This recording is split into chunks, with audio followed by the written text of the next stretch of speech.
always in the... It is 9:29. It is now 9:30. Calling the county manager, calling the county manager. It would actually get me because of all the weight of it. All right, I am calling this meeting to order. If you would, please silence all of your cell phones. I notice that we have a bunch of folks here that may or may not wish to speak. If you do, we will only call on you if you filled out a public comment form. They look like this. They are yellow. They are in the lobby. And then you turn it into Ms. Dominique Drager here. She is the clerk of the board, and she will take care of getting you called up when it is time to do that. If you would, please silence all of your cell phone devices. We would appreciate that.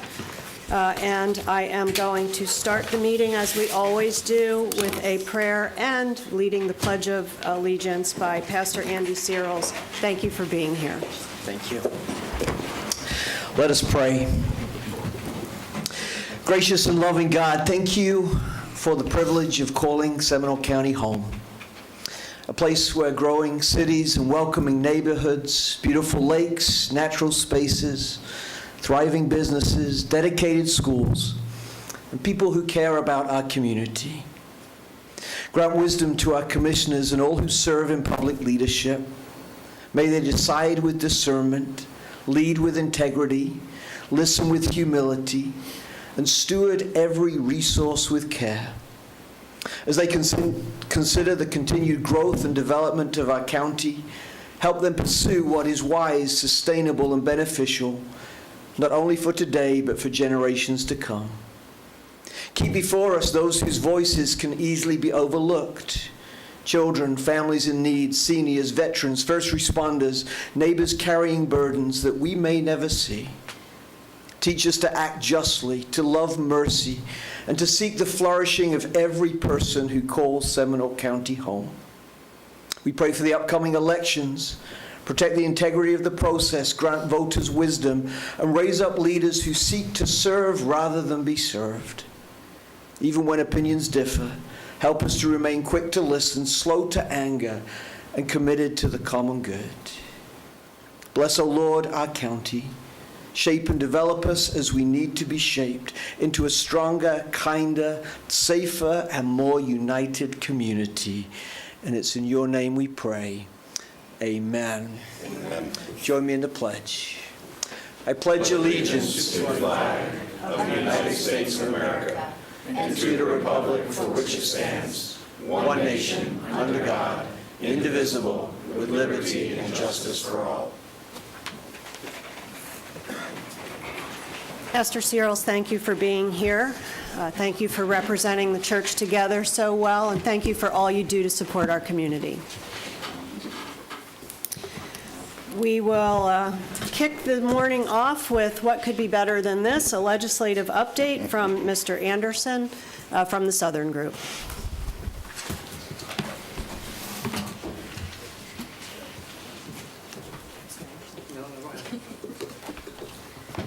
Good morning. Well, I'm going to correct myself.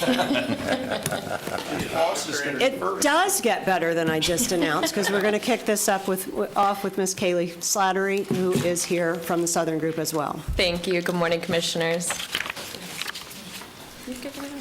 We're here to talk to you about session, plural, sessions. Sessions, yeah.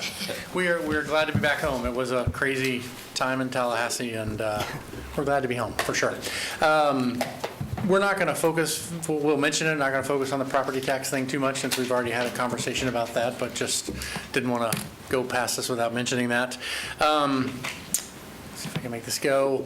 I always like to put up the session stats because it gives you some good context. There's always so many, thousands of bills filed every year and thousands of amendments that are filed, and only a very small percentage ever passes. And so, as we've talked about it before, it's kind of a winnowing process, and so these things keep getting combined and dropped off as you go through the process. So it's always an adventure to keep track of all the issues that affect counties particularly. There's so many every session. And we work with the Association of Counties hand in hand to try to help them on issues and as we go through the process. Go ahead. We'll start with the 3 special sessions that we had. So outside of the regular session, which started on January 13th and somewhat ended March 13th, we saw 3 additional special sessions, one for the budget, one for congressional redistricting, and one for property tax reform. Starting with the congressional redistricting special session, that was really the intent was to change the landscape of Florida's congressional districts, pick up a couple more Republican seats. We have a supermajority in the House and the Senate, and we have a Republican governor, so that was the intent of that special session. It created a lot of chaos. I'll leave it at that. And then we went to our special session for the budget. Because the legislature did not wrap up the budget in time, they had to call a special session. That lasted for about 2 weeks, and then we moved over to the property tax reform, which I know you haven't heard enough of, so I'll also leave it at that. And then diving deeper into the budget, the legislature came in at about $118 billion as their proposed budget to the governor. With his line item veto power, he vetoed approximately 1 billion projects, so came in right around $117 billion. Of note, our advanced water metering infrastructure project made it through the legislature. Thank you to Senator Broder and Representative Plakin, but we did not make it past the governor's veto pen. There were a couple other counties, cities that also had similar projects that were vetoed. All right, moving on. So we're going to get into the bills and policies that we tracked this session. I'll give a few highlights. Oscar will give you a few highlights, but feel free to jump in with questions or whatever you have. Starting with property tax, again, haven't heard enough of it. Obviously, we will see that on the ballot in November. And then moving on to sovereign immunity. So this was vetoed by the governor. This was once again, another stab at the sovereign immunity policy. It attempted to raise the caps from $200,000 to $300,000 and also cap attorney's fees at 25%. It was vetoed by the governor. His veto letter really doesn't get into it, besides the fact that he thought it imposed a new tax on taxpayers. Take that. And then moving on to the DEI bill, which we were tracking pretty heavily this session. It really just prohibits any city or county from putting any kind of budget towards DEI officers, initiatives, programs, especially with respect to any vendors that a county or city may, hire for a certain event or a certain purpose, just making sure that that specific money does not go to DEI initiatives. We worked really closely with the sponsors on this bill this year just because the language started out a little confusing.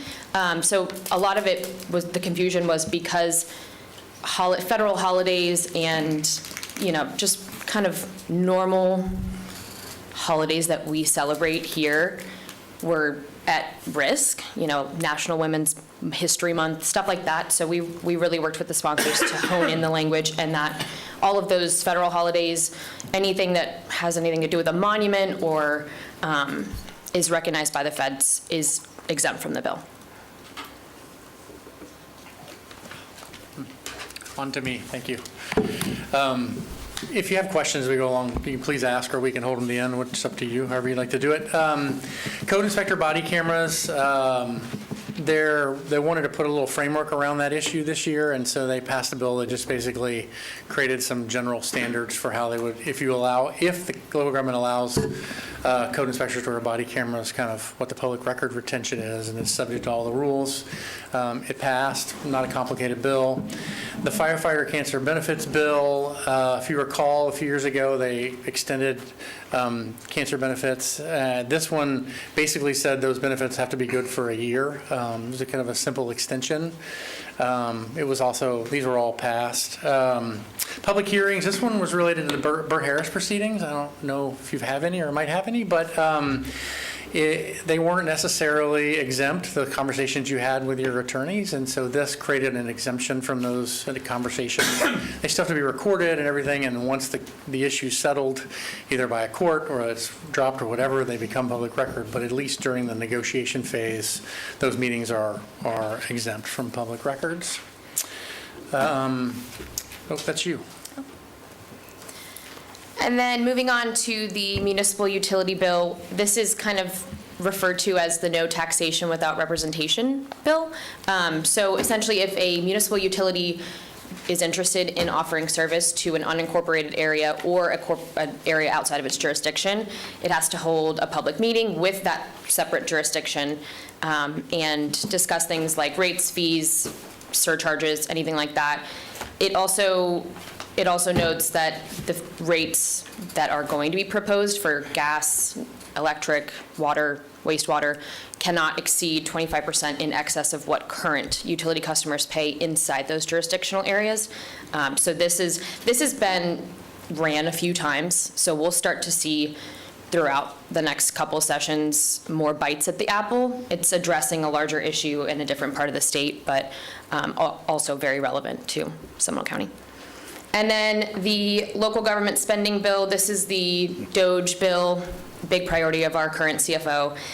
Just basically means you have to post all of our budget, anything that has to do with the county budget online so that it's more accessible for residents and taxpayers.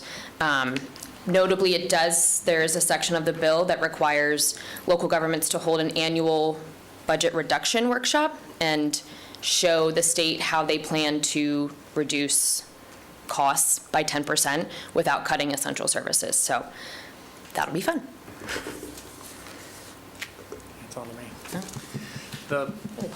On that 10% reduction exercise, just so that bill doesn't take effect till January, so it's not something that impacts this budget cycle, just so everybody knows, but it will be something you'll have to deal with in the future, for sure. House Bill 399, land use development regulations. This bill ended up becoming sort of the catch-all at the end of session for a lot of weird issues. A fight downstate with the Fontainebleau and the local government down there and a few other things. It was originally created to address compatibility issues. The bill, right now, when you make a land use decision, you can say it's just not compatible with the neighbors, and this will require local governments to sort of put some structure around that and say, well, what does that mean, and produce a report, and so it was a negotiated language with the cities and the counties and the legislature to try to tighten up the use of the compatibility when making land use decisions. Building permits and inspections, House Bill 803, it has a bunch of little things in it. It deals with a lot of post-disaster and how you handle permitting and inspections post-disaster, so that's included in there. There was a couple pieces of legislation included language related to off-site manufactured homes. It showed up in a bunch of different places. But probably of most significant note to you all, as of, I think by July 1st next year, the Florida Building Commission has to create a statewide uniform permit for residential and commercial applications. And so obviously there'll be a question of how you implement that and everything else, but they at least want them to create one and make it available to everybody. So that was probably the most significant part of that piece of legislation. Affordable housing, 1389, this is Live Local Part 4, continuing to tweak it. It took the original concept of allowing it in commercial, industrial, mixed use, and it added local government lands and religious institutions. Didn't do a whole lot more than that, but it include exempted farmlands and farm operations as places you could use Live Local. So they continue to tweak that. This obviously was a priority of Senator Pasadomo. She's now going to be out of the legislature, so it'll be interesting to see what happens with all the Live Local stuff without her presence there. What's next? This is you? All right, it's you. Sorry, we really popcorned this. And then we went to local business taxes, which just in and of itself just completely attempted to eliminate business taxes. It did not pass in the House or the Senate, but we will definitely see this again. The sponsor is a huge fan of promoting business, and taxes are not his favorite.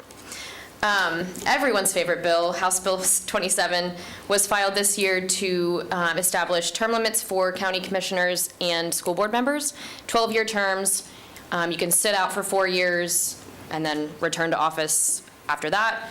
Was not even given a hearing in the House, didn't even have a Senate companion, so I think we did pretty okay on that one this year. And then e-bikes, which is all the rage right now. This is not having to do with scooters. I know that that's kind of a confusing part of it. The intent was really just to make sure that pedestrians are safe when it comes to people that are riding e-bikes on sidewalks.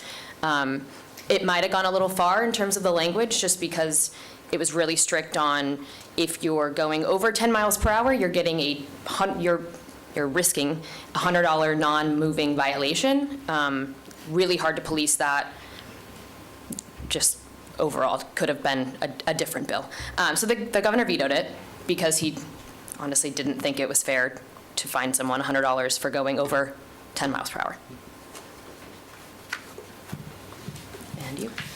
And then lastly, some other topics we expect will come back in the land use world, particularly if you remember the Blue Ribbons Project bill, which I think we've talked about once before, that basically created a separate process for any large acreage, anything over 15,000, and at 15,000 acres, started at 10, went up to 15. We anticipate that to come back. There's a larger conversation about land use and growth management and this constant conflict and preemption that we're seeing every year. And is there a better way to move forward? So it'll be interesting to see how all this kind of unfolds here over the next year. The rural boundary amendment, which everybody's familiar with, was actually attempted to put on 399 and it failed. As I said, it became sort of the catch-all at the end of the process. Senator Martin has indicated it's not going to go away, so we'll have to see how that again fits into this larger conversation that's occurring around Chapter 163 and growth management. Data centers, that's a lie. Slide's a lie. It did pass. You've all seen the articles about it. It didn't fail. My eyesight's going. But as you know, it creates a framework, right? And basically says you can't overcharge. You can't require your neighbors to pay for the usage of that and put some parameters around water use. Interesting, there's been a lot of chatter this week about that. The CEOs of the big IOUs have all said, well, this is actually creating a framework now. We can actually move forward, answered some of the ambiguity. So it'll be interesting to see how that goes forward from there. Those were the main issues we wanted to highlight. Do we have any questions on those issues? Commissioner Zimbauer? Not necessarily some questions, but some observations with questions intertwined with it. For the public's benefit, on the budget bill that passed, I would say that here in Seminole County, we've always published, at least since I've been here, a line item budget in the public realm. We hold multiple hearings. This commission, since I've been here, has given direction to staff each and every year to go find reductions and cut costs wherever it can be, whether that's in personnel, overhead costs, or projects that do not need to be performed or benefit the public. So this really does not cause us any heartburn, if you will. We have an open checkbook, right down to a line item right online. So I let the public know that. So it's, other jurisdictions may have been not behaving or been as transparent. We've been very transparent.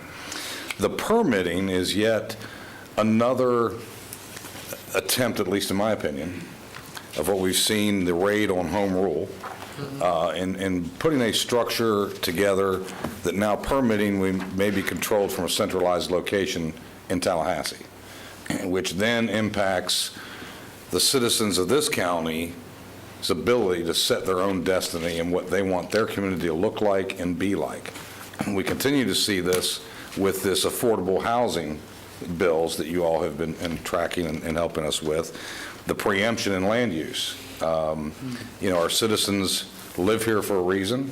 They desire to have their community have a certain flavor, but yet we continue attacks from Tallahassee to preempt us, which then ties our hands. When our citizens want our community to be a certain way, we cannot fulfill their wishes. And so for me, one of the big things that I want to push for when we have our discussion for legislative issues this year is we really have got to get serious on home rule and pushing back on Tallahassee and saying, look, whether it's educating them and letting them know what impacts it's really causing, but it's going to take our citizens from our county to weigh in with those elected officials in Tallahassee as well and just say, stop, enough's enough. And that's really what it's going to take. So with all that said, it all comes wrapped in what I call sheep's clothing. Affordable housing sounds great. We need affordable housing. But when it preempts the ability of the local government to set their own destiny of what their citizens want, that's where they cross the line. So hopefully we have some sane people in Tallahassee coming up that understand the benefit of home rule in a local community. Or otherwise, none of us really need to be here. Tallahassee can just run the whole show. And I'm afraid centralized government is what some of them have in mind, which is a problem. So, thank you, Madam Chair. I don't know that there was a question in there, Oscar. That usually happens with I former was listening senators like for Senator it, but Constantine. I didn't hear it. I didn't hear it. Commissioners, any other comments? Yes, Commissioner Constantine. Would you believe, is that the question? Would you believe? That's right, yeah.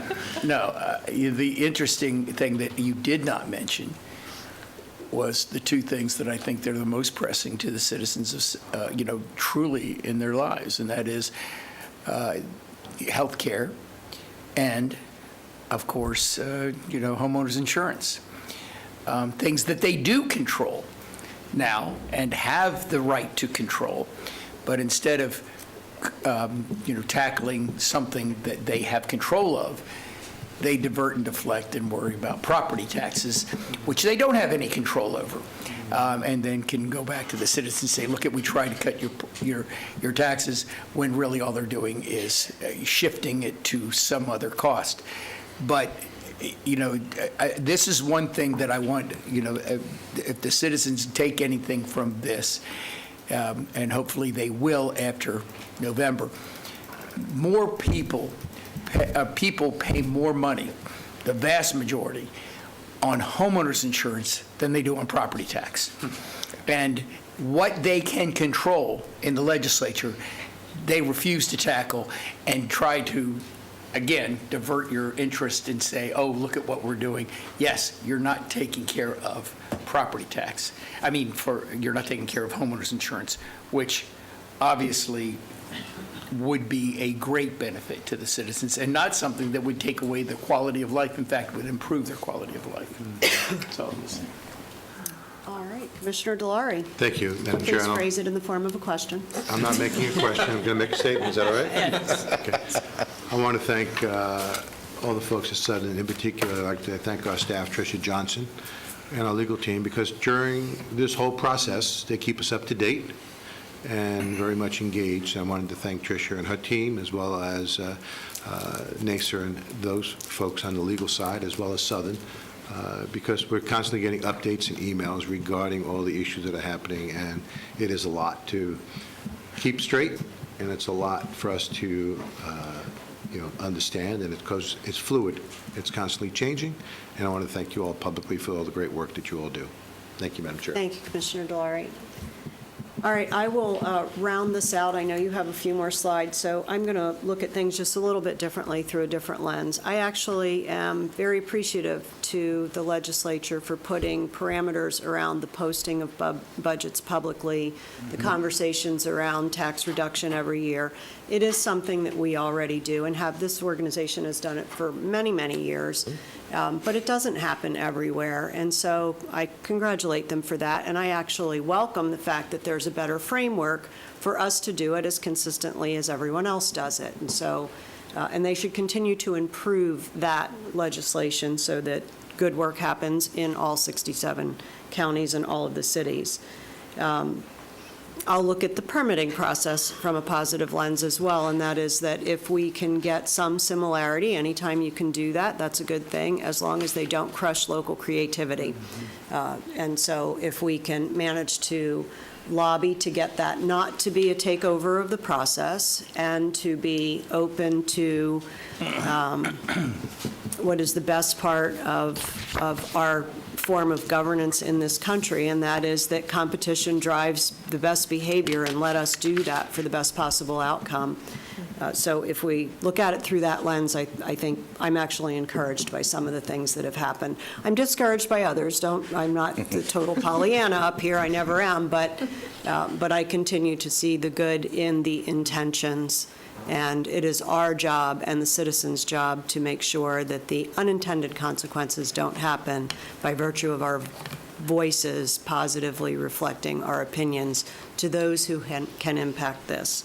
So I think you have more slides. You want to keep going? Just a couple. Tell us what the future holds? Yes. Yeah, this is the predicting of the future portion of the Yes, program. that's right, yes. Yes, look into our ball. Our crazy Our call. crystal ball. I guess I would go off of Commissioner Zimbauer's comments about home rule, and it's been, the last couple of years have been particularly challenging in Tallahassee, probably more than the last couple of years, on that topic. I can tell you, because I've had the conversation firsthand, the incoming Speaker of the House, Sam Garrison from Clay County, he represented local governments and legally, and he has a good view of what local governments are, and so I'm hopeful we'll have a lot less in the preemptive world because of his leadership, candidly. Right. Senator Boyd will be great. He's from Manatee and Sarasota County. He's doesn't come from the same local government flavor that Speaker Garrison will have. But I'm encouraged, and I think either the two front-runner gubernatorial candidates also don't have the same bent of let's just command and control from Tallahassee, if you want to say it that way. And so, we're interested and excited about the next couple of years because of that. Maybe I'm hopeful even that it'll be better. We've definitely been pretty dysfunctional up there. Yeah. Probably get in trouble for saying that, but the last couple of years, and I'm hopeful it'll get returned to at least some sort of normalcy. Preemptions are still going to happen because other local governments around the state keep Sure. doing crazy stuff. Right. But if we can keep it, narrow and focused on, that's usually what we try to do the most of. So, Great. Thank you. We appreciate you. yeah. We appreciate everything you do. We appreciate you being available to us at the spur of the moment at midnight when we're panicked about something. You're getting That 5 never panicked happens. What phone are you calls. talking It about? never happens. And you are always a phone call away. So we appreciate both of you and your firm. Okay. Thank you. Thanks so much. Thank you. All right, that brings us to the County Investment Advisor Report. We have Mr. McIntyre here for a presentation live. Welcome.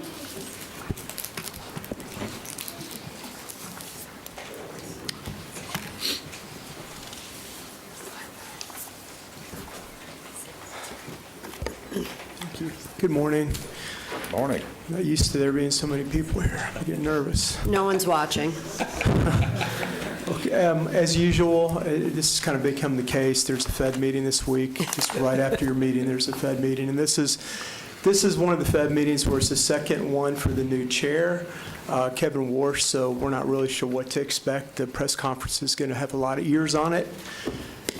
Makes the outlook even more cloudy than it is already. So and I'm not going to go through all this. I know you guys are a little bit pressed for time, and you know most of the story right now. The memorandum of understanding, which was in place 6 weeks ago, seems to have unraveled, at least for the time being, and that's pushed energy prices back up, oil and gas prices, which immediately affects inflation, not only on the energy side, but on the transportation side.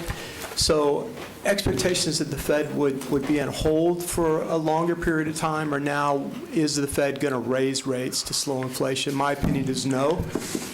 I don't think raising rates is going to have the effect that they would ultimately like. I think it's going to affect the people on the margins, the folks who are borrowing, taking out small business loans are going to be a quarter higher.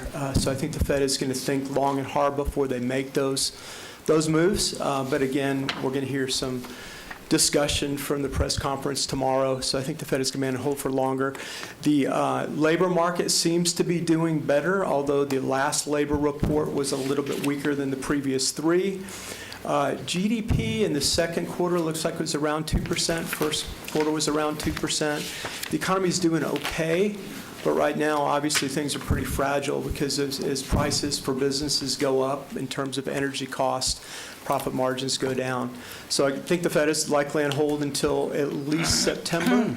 This is the payroll report over the course of the last 4 months. You can see that it got quite a bit stronger.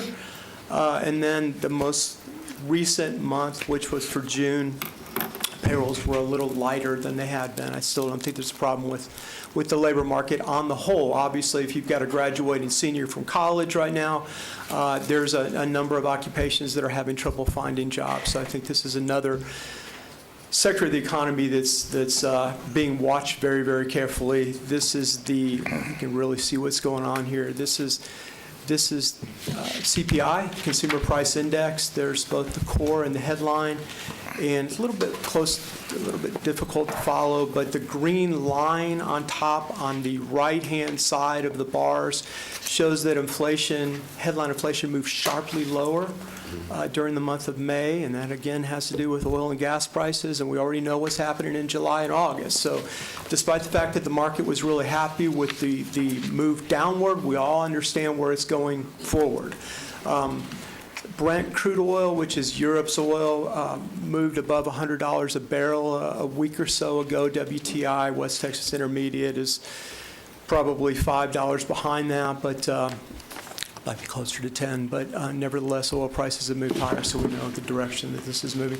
This is the 2-year Treasury note yield going back 1 year. So whenever your tax monies came in January, the expectation was the Fed was going to cut between 2 and 4 times this year because inflation seemed to be under control. The bottom line that I've got the arrow pointing to is February 27th. That's the day that war broke out. So you can really see the effect on inflation on the previous slide, but this is the 2-year Treasury note yield anticipating higher rates. I know this is hard for most people to see. You guys can see this. I'm going to keep it up here very, very briefly. This is the Bloomberg survey. The Fed expects that the Fed is likely to raise rates once this year. They're going to reiterate that or work through some of that in the meeting this week. The market expects the Fed is going to raise rates twice this year, so it's built into the market. These are 80 economists that are weighing in on the most recent Bloomberg survey, and I will tell you that I literally counted of the 80 that there were 6, actually 7, that expected a rate hike this year, 5 expected a rate cut this year, and the rest of them don't think anything's going to happen this year. That's what we believe is going to happen. I think the Fed is going to wait and see what transpires. You know the drill here. I go back a couple of meetings, show you the path of rates. So with the exception of the overnight rates are what the Fed moves, but the rest of the curve moves in reaction to expectations. So yields have been moving higher. Upcoming maturities, there's actually quite a few. These are between now and the end of between now and the next meeting that you guys will have. But $35 million is maturing. We're actually in a position now, after having talked to the clerk's office, that there are some funds that can be reinvested. For the most part, we're going to try to keep higher liquidity than we have in the past. That's kind of been the theme for the last couple of meetings anyway, but I'm recommending some purchases. I'm going to explain it very briefly. A 1-year term purchase right now is probably pretty close to 440 actually, so relative to overnights around 370. There's some value there. Also positions in a 1 year where you'll actually be spending. And then this is a bit of a shift. I'm recommending 2 small purchases of new agency callables, which I don't think we've done much in the past. The reason why is that spreads are so wide. For the option to be able to call away security, agencies have to pay quite a bit more. So we can put on a 3-year, 6-month, actually approaching today 470. I expect that probably gets called in 6 months.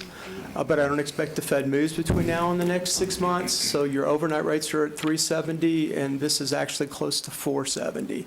So this is just a yield play on a small amount of money, there's a 2-year call I'm recommending, and also a 3-year call, but again, I expect they'll be called.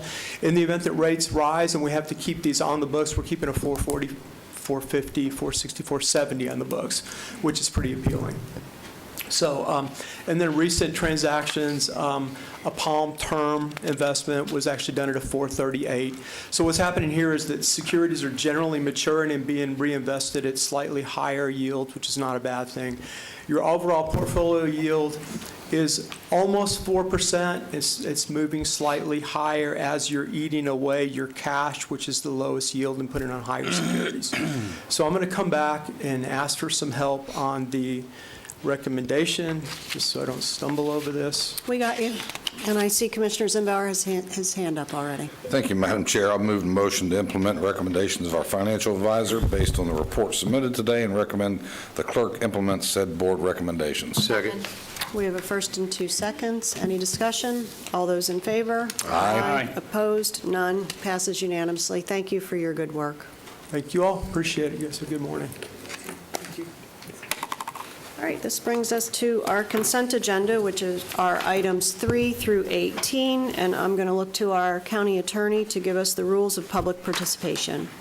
Thank you, Chairman, and good morning to everyone in the audience. Florida law provides that members of the public shall be given a reasonable opportunity to be heard on propositions before the Board of County Commissioners, except when the board is acting on emergency or ministerial matters or conducting a meeting exempt from the requirements of the Sunshine Law. Individuals shall be permitted 3 minutes each for public comment, or 6 minutes when the individual is an official representative of a formal association or group. The chairman may modify the maximum time for public comment at her sole discretion when appropriate. Public comments on other non-consent agenda items will occur during the board's consideration of those items later this morning. Public comments on pending procurement matters or on non-agenda items shall not be permitted at this time. Members of the public desiring to make public comment must fill out a speaker form and present the form to staff, and forms are available in the lobby. Chairman. Thank you. All right, so this is only public comment for items 3 through 18. I believe we do have some people wishing to speak. Madam Chairman, if just one change to the consent agenda, if I may. Now, it's item number 4, I'd like to pull. So we don't need to be discussing that this morning. All right. And that's the only change I have. I have a feeling no one's here to talk about item number 4, but I could be wrong. I could be wrong. All right, Ms. Drager, our first speaker. The first speaker is Charlene Santos. This is regarding item number 8. All right, Ms. Santos, please come up. And who is the speaker after Ms. Santos? Next will be Kevin McCann. All right, so you're on deck, Mr. McCann.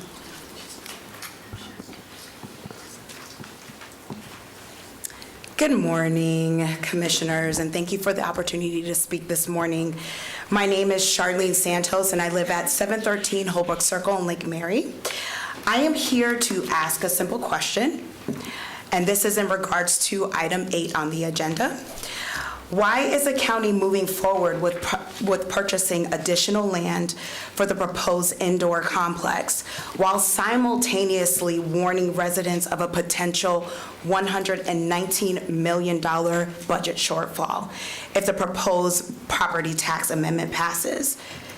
The county is proposing to transfer $1.3 million from the 2024 Infrastructure Sales Tax Fund reserves to purchase this parcel.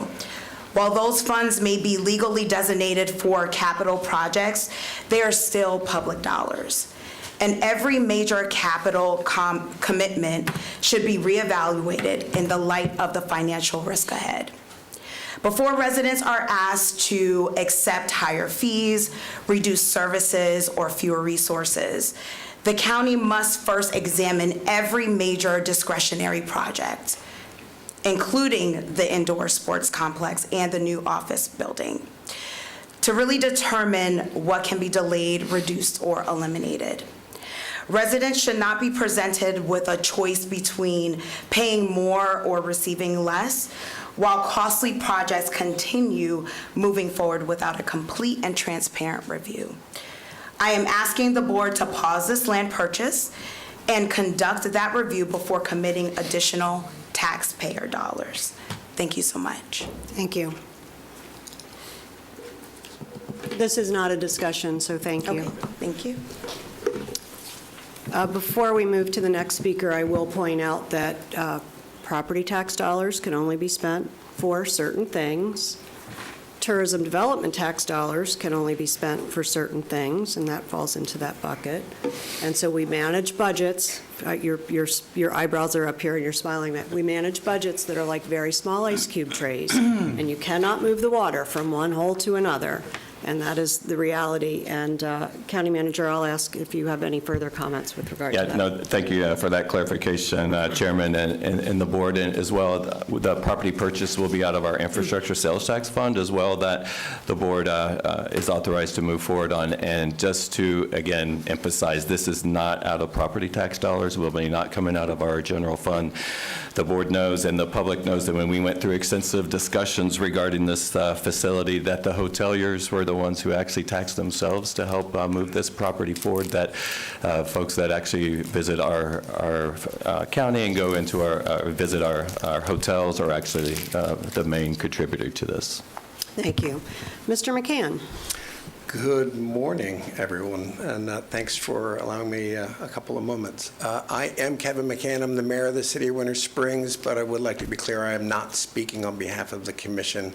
I am speaking as a resident. I did not get their permission to speak to this point. I am here to talk about item 18 in Jetta Point. The reality that I've been asked to share from reading social media and emails that I've received or phone calls and talking to neighbors on the street, that the vast majority of Winter Springs residents appear to be against this move. Having said that, I would like to make a couple of, I really do have 3 asks, if I can. One is that if this moves forward, that the wetlands on that property be protected, those sensitive wetlands, in any way that we can work together to preserve those wetlands would be greatly appreciated. Second, I know after Hurricane Ian and over again that there are properties along the border of that Jetta Point property that have been flooded and have suffered from water damage. I would ask that we all work together on a hydrological study, that we work together on stormwater resiliency before anything is ever done with that property. I think it would be a reasonable ask for the residents and protection of those folks that live adjoining that piece of property. I would also, then the third ask is that to please keep Winter Springs and our staff involved in negotiations where allowed and where permittable with anyone that's looking to purchase that piece of property, and making sure that they understand that we are going to be pushing for that stormwater resiliency. We're going to be pushing for the protection of those wetlands. So really allowing us to have our say, or allowing the residents of Winter Springs to be involved in this. I guess in the end, I would like to thank you, and thank you, Assistant Commissioner Dillard, where we've crisscrossed the state working to move forward the High Oaks Ranch acquisition. We've worked diligently all together to preserve the rural boundary. In Winter Springs, we have our own preservation of the conservation easement on the old Winter Springs Golf Course.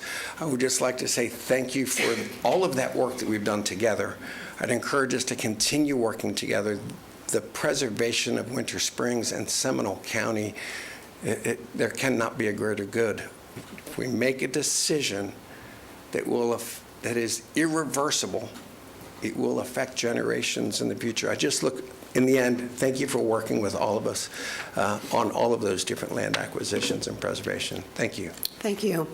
I'm going to actually look to our county attorney, Nasa Borkert, to give us a little bit of a clarity around what this item actually is and possibly what this item is not. Sure. Thank you, Chairman. Nasa Borkert, Deputy County Attorney, for the record. What this item does is it transfers the Florida Communities Trust grant restrictions that are currently on the Jetta Point property to the Rolling Hills property. This is a transfer that was approved back in 2018. The county had to go through many steps to get to this point on the Rolling Hills property. The conditional approval required us to remediate the property, to do additional testing on the property, mapping of the property, surveying, prepare deed restrictions for the property, for the Rolling Hills property, and get those in place. We finally got our approval of that, of the Rolling Hills property, to close out the site in March of this year. And that was the step that needed to occur to effectuate the transfer of the Florida Community Trust exchange from Jeddah Point to put those restrictions on the Rolling Hills property. That's all this agenda item does. It doesn't dictate how the Jeddah Point property will be used in the future. If anything, it dictates how the Rolling Hills property will be used in the future because it includes the restrictions on the Rolling Hills property. The Jeddah Point property will remain as it is until the board determines what to do with it next. So this item merely, like I said, effectuates that previous FCT approval to transfer the grant restrictions onto Rolling Hills from Jeddah Point, from almost nine years ago now. Thank you. I think the fact that that last piece of that is very important, that this is the effectuation of a previous commitment in preserving the Rolling Hills properties. All right, we have more speakers. Ms. Drager. Mark Greenwald, and after Mark will be Lisa Roney and George Penna. Thank you.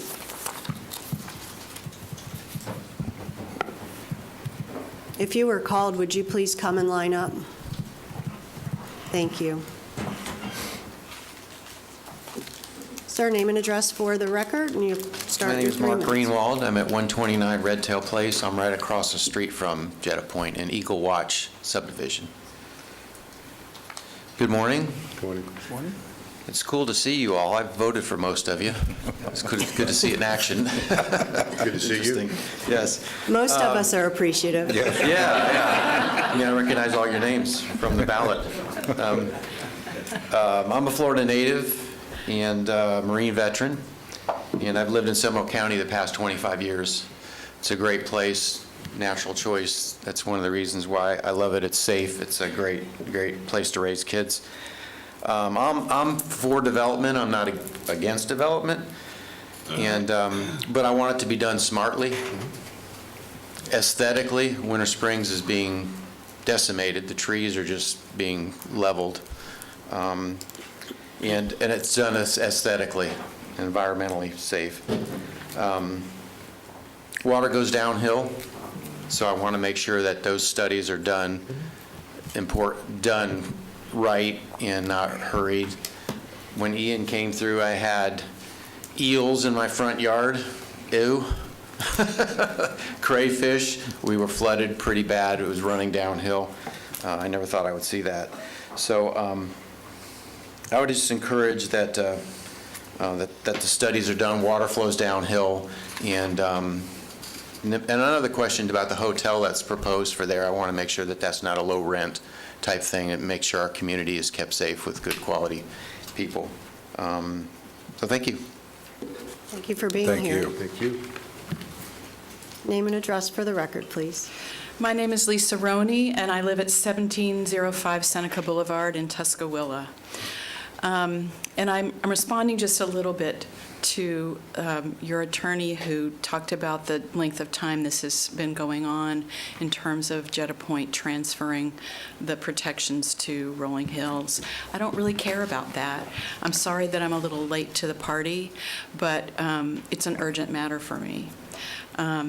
It is my understanding also that the County Commission wishes to switch these restrictions from Jeddah Point to Rolling Hills in order to be able to sell Jeddah Point for development, that these restrictions do continue to protect that property from certain kinds of uses.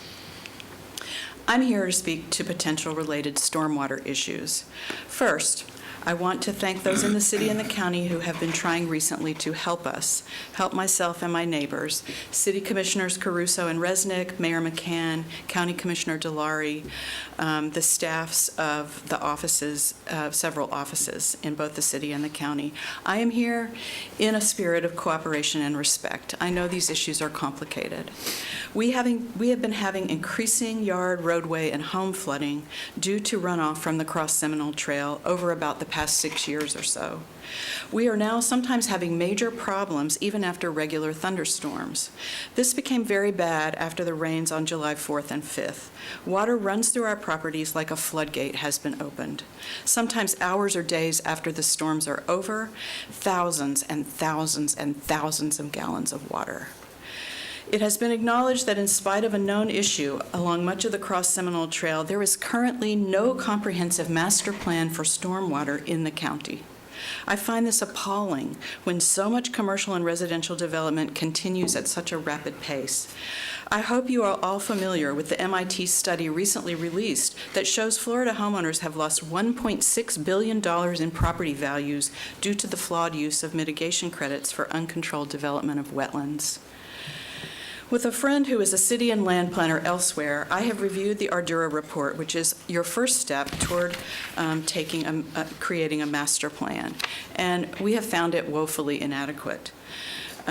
First, they did not include any Florida Department of Transportation data or any roadway data beyond new right-of-way information. And second, they did not conduct careful study of community ponds or survey local homeowners near known problem areas. In the Jetta Point section, it mentions flooding in Howell Creek Reserve near us, but goes no further. Yet in a few days of talking with neighbors, I have discovered at least a dozen homes in Chelsea Woods that have significant threat from rogue runoff and numerous more with more moderate threat. These include people on the west side of Vista Willow, where Ardura proposes to dump rainwater from Jetta Point development, as well as those of us along the path to that area. If the Ardura model for future stormwater does not accurately represent the existing conditions, it is hopelessly inadequate. Ma'am, if you could wrap up, that would be fabulous. I am. The problems we have been having are not individual homeowner problems. Commercial development at Jetta Point will almost assuredly make this worse. I am calling for three things. We need a team of city, county, and watershed experts to determine the sources of the excess water that is regularly flooding properties.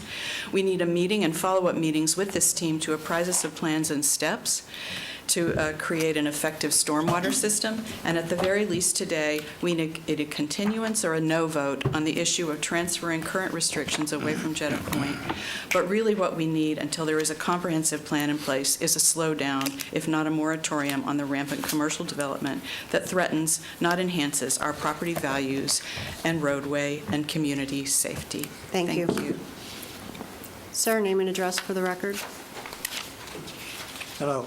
My name is George Penno, and during Hurricane Ian, I lived at 148 Peregrine Court, and I now live in 109 Marsh Creek. I moved from Eagles Watch to Howell Creek Ranch, like this. And the title of what I'm saying here is, why did my house flood?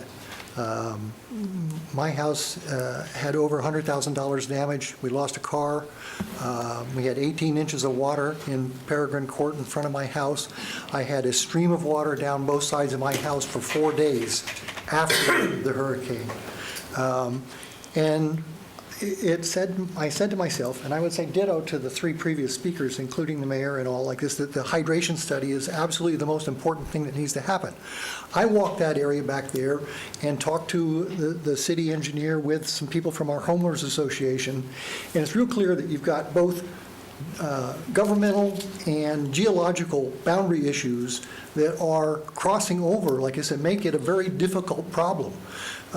If you look at the drainage that came into my house, it came out of the drain alongside the Seminole County Trail, Jurisdiction 1. I'm in Howell Creek Homeowners Association, Jurisdiction 2. You got 417, which is behind that like this, which feeds into some drainage things that drain into the drains alongside the trail. Their overflows are into that trail, and the actual output of all of that near to the other gentleman's home like this is a drain that's in the middle of a swamp area. And part of the reason my house flooded was that that drain wasn't designed to handle that kind of overflow. The homeowners association has taken it on itself to change at least some of how that drain operates, I guess. But the comprehensive problem is that what happens if my high school geology, if I dump a bucket of water in Jetta Point, where does it go? Theoretically, and it goes to those drains along the Seminole County Trail. That's the line. And then it goes into, if it flows through those drains, it goes into a drain that's in the swamp that goes underneath the entire section of the homeowners association to Howell Creek. Literally, it goes, almost a mile underground. It's probably 2.5, 3-inch pipe. It's not designed to handle that volume of water like this. And so the idea of building something on there that's going to increase the flow of water to that system like this is just entirely inadequate. That's enough for me to say. Thank you for being here. If you would please call the next 3 speakers. Jesse Phillips, Stephanie Billups, and Victor Westall. Name and address for the record. I'm Jesse Phillips, 1124 Duncan Drive. Thank you, Chairman, and thank you to the folks who are out here today to speak on this important topic. I'm just going to reference a letter that I sent to you guys where I think a solution to our issue here is for the city to come to the table and buy the land. And I would like to see that discussion happen. The purchase of the land could be to preserve it for its stormwater use, as we're committing to some upgrades to our stormwater master plan as a city. And so my request in that letter was for you guys to direct your staff to reach out to the city and see if an interlocal agreement could be reached, or at least some kind of memorandum of understanding could be reached to where the city could commit to pursuing that as an option. And I think that my understanding of the statute is that penny sales tax funds can be used for the acquisition of land, which is necessary to perform certain infrastructure projects. And I think part of that interlocal agreement could be to work out some sort of financing arrangement that would be agreeable both to the county and to the city as well. This is a priority. There's a lot of people in Green Church talking about this today as a priority. I'm thinking about solutions. I agree with what has been said about the issue. 7 years ago, we started the Winter Springs Water Quality Initiative to address what was originally some issues my family was having with our drinking water, and then kind of started to look at our entire water infrastructure after that. And we hear about this on a regular basis. I've spoken with 2 or 3 neighbors in the area ever since this agenda topic came up.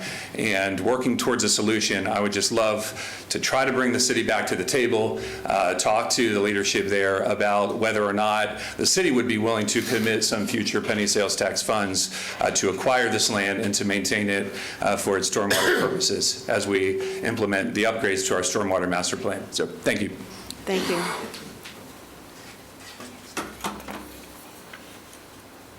Good morning. Good morning. My name is Stephanie Billups, and I live at 672 Vista Willow Drive in Winter Springs.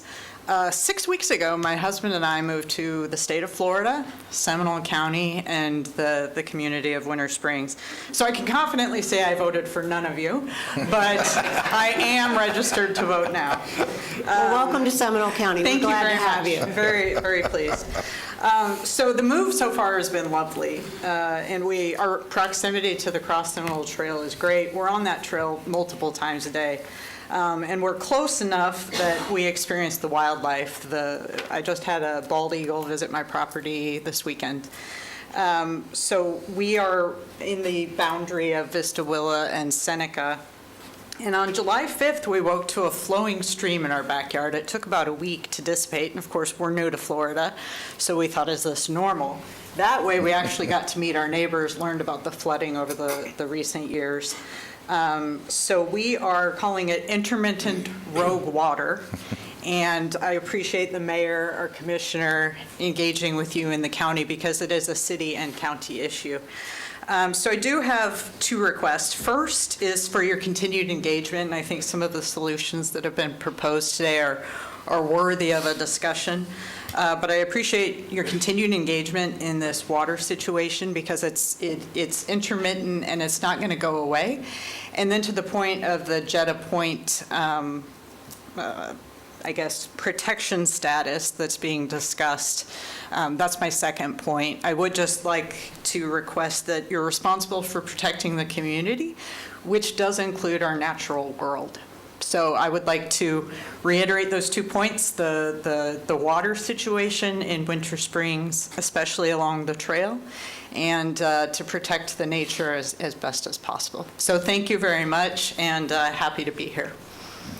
We are glad to have you as well. If you would call the next few names, that would be fabulous. Victor Westall, Isabella Ayumada, and Sabrina Terrell. And if you'll just indulge me for 1 minute, I just want you to know that there's opportunities on the county website for applying for committees and being active. Like, we welcome that. So there's lots of opportunities to engage in this community, and we appreciate that you took the first one today. Yes, sir. Name and address for the record. Good morning. Victor Westall. I'm 152 Peregrine Court in Winter Springs in Tuscaloosa, Eagles Watch Development, along the Seminole County Trail. And I'm reiterating what our previous speakers already said, and just want to encourage the board to please do not sell the property until all drainage issues and storm runoff have been sufficiently addressed. And also along the trail, do not sell the property. I would like to keep it natural. If you're going to sell a property, at least a 250-foot buffer along the trail itself to keep that natural look there and, preserve allowed there, okay? And so that's all I have to say. Thank you. Thank you so much for being here.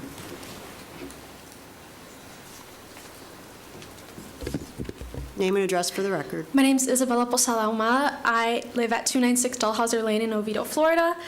Good morning, everybody. I have been a Seminole County resident for only a year. I am a rising junior at the University of Central Florida, and I'm studying environmental science. One of my favorite parts about living in Seminole County is being north of Orlando and experiencing lots of green spaces, like Little Econ River runs right behind my apartment. I love Sylvan Lake Park and Lake Jessup, which most of us probably drived over this morning. I'm here to speak against the proposed development of the park. I believe that it's a great location to absorb rainwater, and it controls stormwater naturally, and of course, very environmentally conscious because it is natural. And I believe the standard here for a new development only absorbs 1.5 inches of stormwater.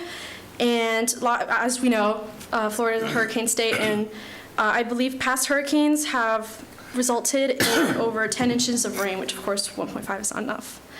I believe keeping the park protects taxpayer investment and development and avoids costly infrastructure, of course saves money, and it will cause, protecting the park will avoid the displacement of different Florida wildlife, such as the aforementioned bald eagles. There's only one active nest there in the park out of roughly 1,500 in the state of Florida, and while the population is now stable for almost 20 years, conservation is still necessary.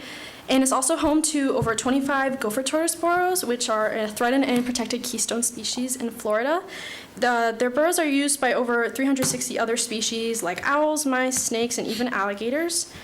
I believe overdevelopment is one of the leading causes of habitat fragmentation in Florida, and preserving Jeddah Park is in the best interest of Seminole County residents.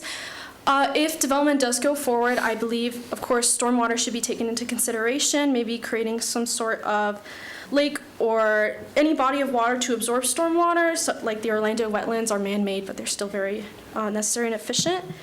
And I believe if development goes forward, just to preserve some of it environmentally, or at least be in the best interest of Seminole County residents and protecting, of course, other stormwater mishaps from happening because of all the finicky weather. Thank you so much. Thank you for being here. Thank you. Name and address for the record. Good morning. I'm Sabrina Terrell of 1700 Seneca Boulevard. And I'm actually reading a letter from my neighbor who couldn't be here. She's at 1703 Seneca. As a lifelong resident of Seminole County, Florida, I know the beauty of our area and have seen the negative impacts of irresponsible development. We ensured our property was not in the flood zone before purchasing. We get standing stormwater, but our property handles it. This changed when Ian in 2002. A racing river moved southwest from the trail through our property. It swept a vehicle attempting to leave Seneca into our yard. The floodwaters used the trail to move this dangerous surge of water. We thought a clogged trail drain and nearby retention ponds banks being compromised were culprits. The drain was cleared, and subsequent rain showed improvement. However, the weekend of July 4th, we received rainfall totaling about 3 inches. The evening of the 5th, we had standing water. Hours later, another fast southwest-moving river was in our yard. We were terrified. Clearly, stormwater was being mismanaged to send this volume of water into properties on the south side of the trail as you approach Vista Willa. We spoke with Commissioner Cade Resnick and Mark Caruso regarding this issue. The City of Winter Springs has a legal responsibility to the people who live here. In Seminole County, municipal and city responsibility for flood management include maintaining public stormwater systems and regulating local development in the flood zones. The responsibility is not being effectively managed.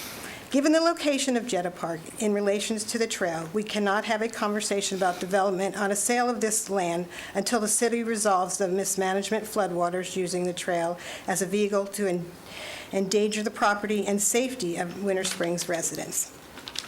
Our local government is responsible for the infrastructure and maintenance of stormwater systems to prevent flooding and protect public property.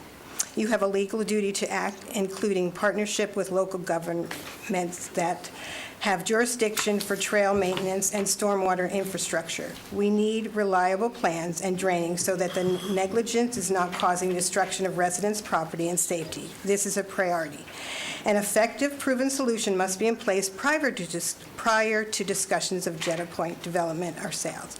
The water is flowing southwest on the trail. Jetta Park is northeast. This is approximately a 12-foot elevation drop from Jetta Park to the location near Seneca and Vista Villa, where the water is ending up. Developing this area without first resolving the misdirect water issues is a guaranteed disaster. And I just want to add, we are 1,700, so we are on the end of it. We're on Vista Willa and Seneca. So during Ian and our yard got flooded from both sides. So yeah, so the water definitely is an issue. So thank you so much.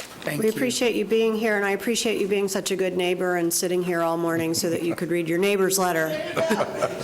That is Seminole County. She better be baking you cookies. Next speaker, please. The last speaker is James Fudge.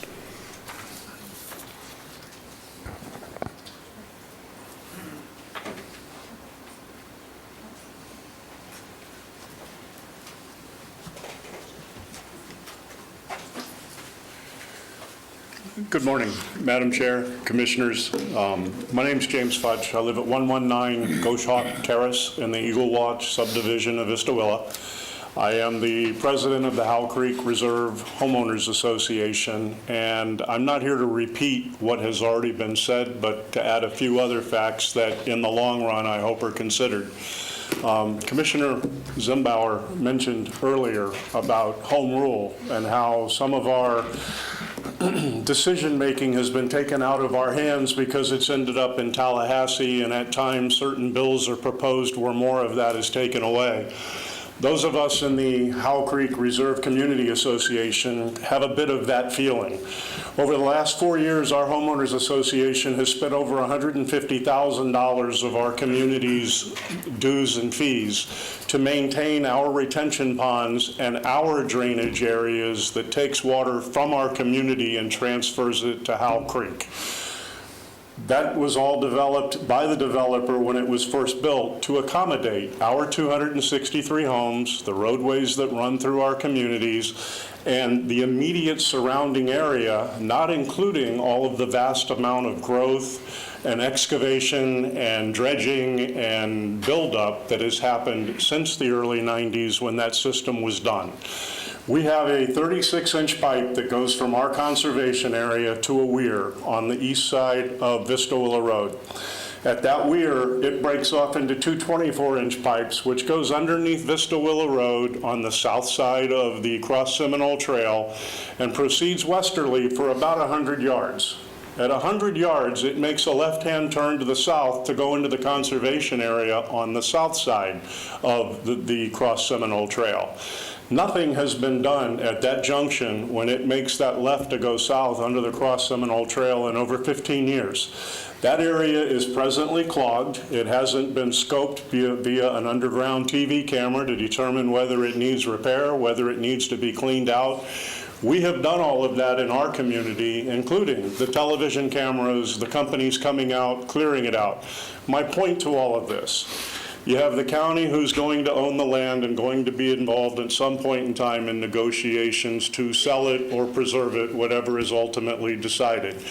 As somebody mentioned earlier, you've got the state of Florida with the 417 and how they deal with that and the water that runs off of that into Jeddah Point. You have us, who our HOA has done our utmost to try and do what we could do to eliminate the problems we've experienced. And now as you get down the trail and it hangs a left, you've got the city of Winter Springs and you've got the St. John's Water Management District.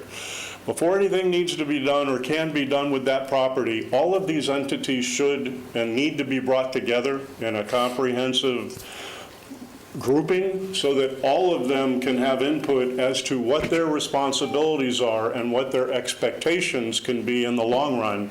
And unless all of these entities are brought together and allowed at the table at the same time to work comprehensively, no matter what you do in terms of that property is not going to resolve the issues that these people have talked about regarding flooding their homes or flooding their yards. I caught 4 catfish in my front yard during Ian, and I didn't even have a fishing pole.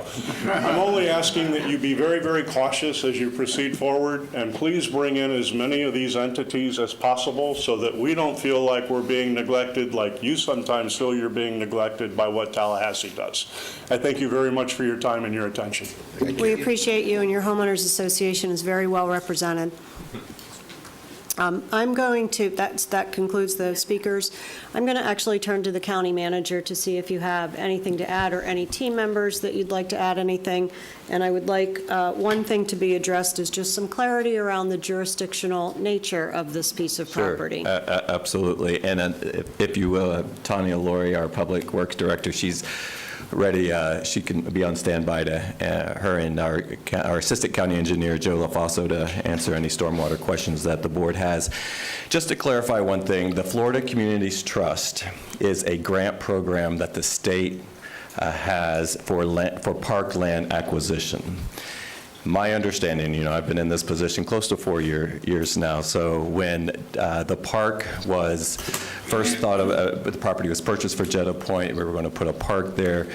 My understanding that the city of Winter Springs, as well as the residents of Winter Springs, did not want that park there.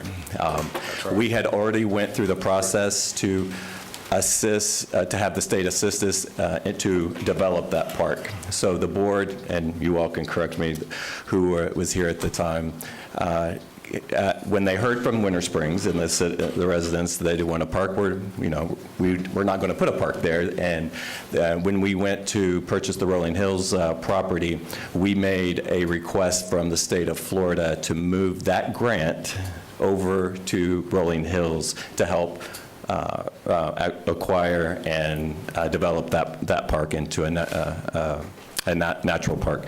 So the thoughts, just for clarification for some of the residents who said don't transfer this, we have to transfer it because there is no park there at Jeddah Point, and so we have to move that, or the state of we would just lose the money from the state for that. So I just wanted to correct that. As you know, the board, well, before I got here, actually started on basin studies when Hurricane Ian was happening. We know that a lot of floodplain, everything had changed due to that hurricane. We have done multiple basin studies throughout the county. We just completed all of them. The board will prioritize stormwater projects based on those basin studies. There is one that was done around the Jeddah Point area, and I could have our team address any questions that the board has with that. Thank you. That's it. Thank you. I'll look to the board. Yep, Commissioner Zembauer. As the district commissioner, I heard a lot of things from the public, which, and I can identify for those that said, I just recently moved here, don't know the history. A few things omitted from the county manager only because he's only been with us for the last 4 years. This is similar to a conversation that we most frequently have when we have new residents that don't have the history and don't understand. But let's start with the basin studies. The basin studies have been, as your district commissioner, I've been to 3 meetings on basin studies and flooding in the Winter Springs, Castleberry, Lake Howell Creek, and all those tributaries through there, with citizens invited, citizens noticed, on our website, through the city, whatever we give to the city. I can't speak to how they've advertised it, but I can tell you, city elected officials were at those meetings, and so were city officials and staff who would be responsible for interacting with stormwater or any other concerns.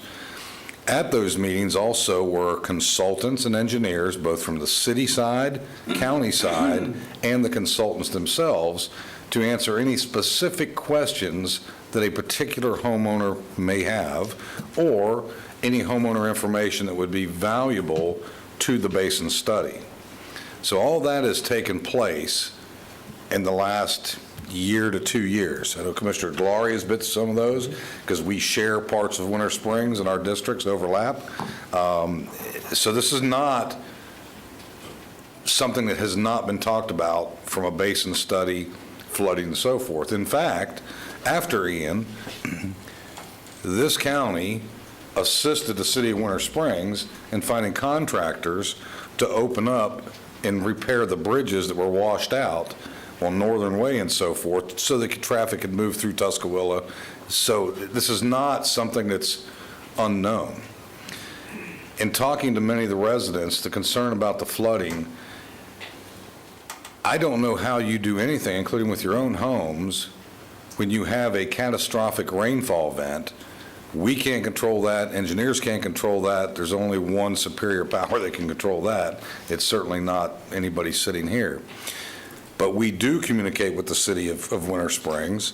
There is cross-jurisdictional communications. There are basin studies. And in talking to some of the residents, I think we might be able to do a better job in informing them what a basin study actually means and what it indicates. Some improvements were identified on this property that could be a possible solution for some improvements. But that's the scope of what the contractors are supposed to do. That's not a means all to ends all. That's just an identified area that could be done that may help these things.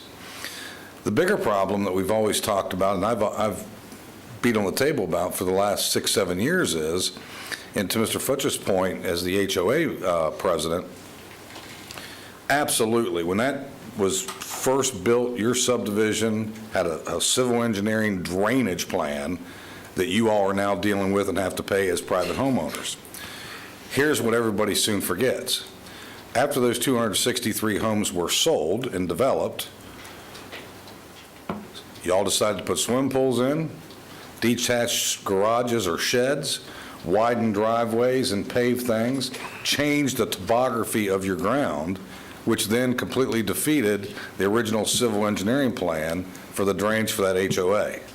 That's something that I've pushed on, that we need to have a better sense, at least on the county side, when somebody comes in and wants to double the size of their driveway or add a swimming pool or add a shed or whatever and change that impervious area, we have to recognize that has now changed the whole civil engineering drainage plan for that entire community. Everybody wants a swimming pool. A lot of people want detached sheds. A lot of people want paved sidewalks instead of the grass in their front yard going to the front door. All those things add up and make a difference. All of that said, pushing forward to the elephant in the room, we had decisions to make whether we were purchasing Rolling Hills Golf Course. When I arrived here, that discussion had already been taking place. We lived through people coming into these chambers saying, why are you buying a golf course? Don't spend our money to buy a golf course. We went through those hearings. We had the folks from Rolling Hills who wanted the golf course purchased. We told them they could do an MSBU, a special taxing district, for them to facilitate part of the purchase and improvements on that golf course. Part of that commitment was transferring these rights, this easement, from Jetta Point to Rolling Hills, for all the reasons you've mentioned and what we've committed. But we also committed to surplus the Jetta Point property to the taxpayers of this county to help fund the improvements on Rolling Hills, and the folks in Rolling Hills relied upon that promise in deciding to tax themselves in an MSBU for that golf course. So as this discussion goes on, and we've continued to have this discussion now for 7 years, it's been no secret, there's been public hearings on this about the purchase of the golf course, the public hearings on Jetta Point being put on the market and surplused as far as the county is concerned. But then it boils down to the city of Winter Springs controls the development and what could or could not happen on that property, not the county. That's the city of Winter Springs. We happen to be the owner of that. We've promised the citizens as part of the Rolling Hills it would be surplused. There's been a lot of discussion about whose water is going where and this and that. I can tell you as a district commissioner, I have been out to 3 subdivisions since I've served for the county on allegations that the county is flooding HOAs in Winter Springs. We've worked with the engineers in Winter Springs and our engineers and consultants, and in each and every one of those cases, it was not the unincorporated water from Seminole County going to Winter Springs. It was either a homeowner's issue or it was a civil engineering problem that was overlooked during the permitting process when that subdivision was actually built and did not have adequate drainage. I'm not saying that's what's happening here. What I'm saying is this notion that there's no cross-jurisdictional communication, it happens. Now, once we communicate and they communicate to us, I can't speak to everything that occurs, but typically our residents are not shy of picking up the phone and calling my office and saying, hey, there's a problem. I've talked to several of you, and it sounds like Commissioner Delory has talked to several folks in the community. At the end of the day, we have guidelines we have to go through as far as drainage is concerned. St. John's Water Management, FDEP, EPA, all those things, we've done these basin studies. Those basin studies should not be taken as gospel as the projects that are delineated. Those are projects that could be done. Those, again, have to be ranked on how they best help a certain area. And funded. If that's correct. It's funded on a benefit basis. If an improvement benefits 500 residents, that's going to happen before an improvement gets funded that only helps 3 residents. And there are literally hundreds of those projects across this county, and that's the whole reason we did the basin study and why we now are going to have, based on the basin studies, properties that are now in a floodplain and other properties that are going to be removed from a floodplain as those maps are updated. And we know what kind of heartburn that's going to cause residents from the standpoint of you may not have been in a floodplain, but now you're fixing to be in a floodplain, which means you may have to be required to purchase flood insurance. Others may come out, they'll be thrilled to death, but that's just a matter of what goes on with this.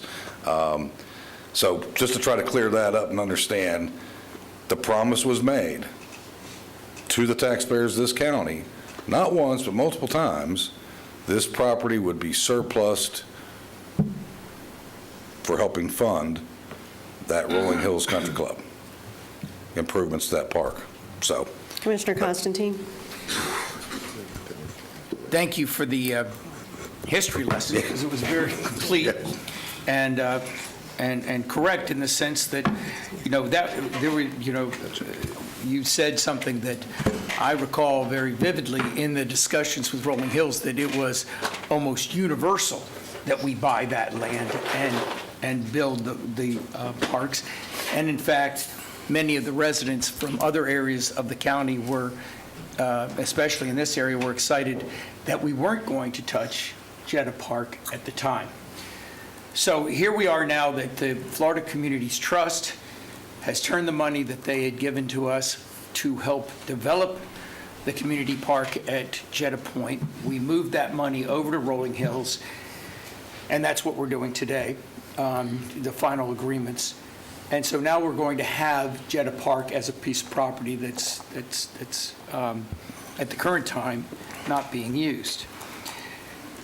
It seems to me that an idea that I suggested to you yesterday, County Manager, that we might look into is that this county has a very far-reaching conservation program known as Seminole Forever. That program uses 6% non-ad valorem general revenue to purchase property throughout the county to put into Seminole Forever. The property can come from anywhere. Individual citizens, groups that have property, all bring it into a committee known as the Acquisition and Restoration Committee, which is made up of citizens throughout Seminole County. And as I might recall, 2 or 3 of them might live in Winter Springs or be near Winter Springs. That program also allows other entities, such as cities, to provide dollars to help purchase that property to put into Seminole Forever, which is to be protected in perpetuity in conservation. Now, it has to go through a process. We have a lot of property on this year's list, as like it does with Florida Forever at the state level where they have a number of projects. But it also has an opportunity that if others are, helping purchase it, that it could be moved further along to the front of the list. But it still has to go through the process. And as I said, any entity can offer their property or the acquisition committee can itself look into it and say, we would like to purchase this property.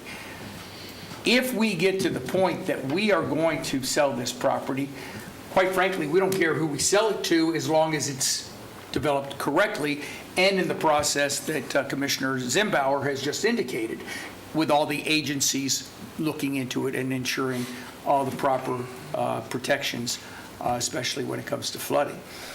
But I would suggest that we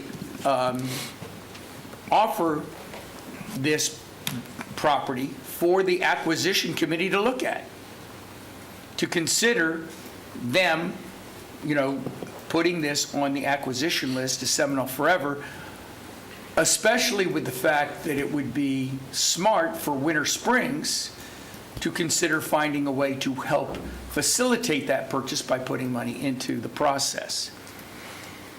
It's just an idea. We appreciate that idea. Commissioner Delary. Thank you, Madam Chair, and I appreciate a little bit of the history, especially with Commissioner Zimbauer, but I'd like to go a little bit further because I think the history is very important. First of all, the only conversation I've had with some of the elected officials in Winter Springs, I didn't speak to any of the residents, just elected officials, but Jetta Point was a piece of property that this county was going to put a park, and it was around 2013, I believe, or the end of 2012, when we were discussing this, and this room was packed from various individuals in and around the Winter Springs area that didn't want that to happen. So we put the project on hold, and we tried to figure out what to do, and that's where Booba came from. Booba is the facility that we purchased and built over by the airport. That's how all that happened. In 2014, we did purchase Rolling Hills. In the deliberation of that purchase, we were trying to figure out how to pay for Rolling Hills. Rolling Hills cost us roughly plus or minus $4 million. 5.5 with the repairs. Yeah. There's a lot of different numbers floating around. Environmental. But if you include environmental, then it goes up to 5.5. But the actual raw piece of property was around $4 million, and we were surprised it was costing that much. In fact, there's a lot of issues about that. In fact, Commissioner Constantine and I deliberated that quite a bit. That's where the new ordinance for the height of the grass came from. Remember that, Lee? But in 2014, the county did purchase it, and we came up with the idea of taking the restrictions off of Jetta Point, moving them over to Rolling Hills. That was never happened before in the state of Florida. We had to use our state lobbyists and a couple other individuals to do that. It took several years for us to get the state to understand the importance of moving that. It took approximately 4 years. In 2018, the state agreed to move those restrictions from Jetta Point over to Rolling Hills if we did certain things and clean up the environment. And so from 2018 to just recently, all those things got signed off. So what we're doing here today is taking those restrictions and moving them over to Rolling Hills.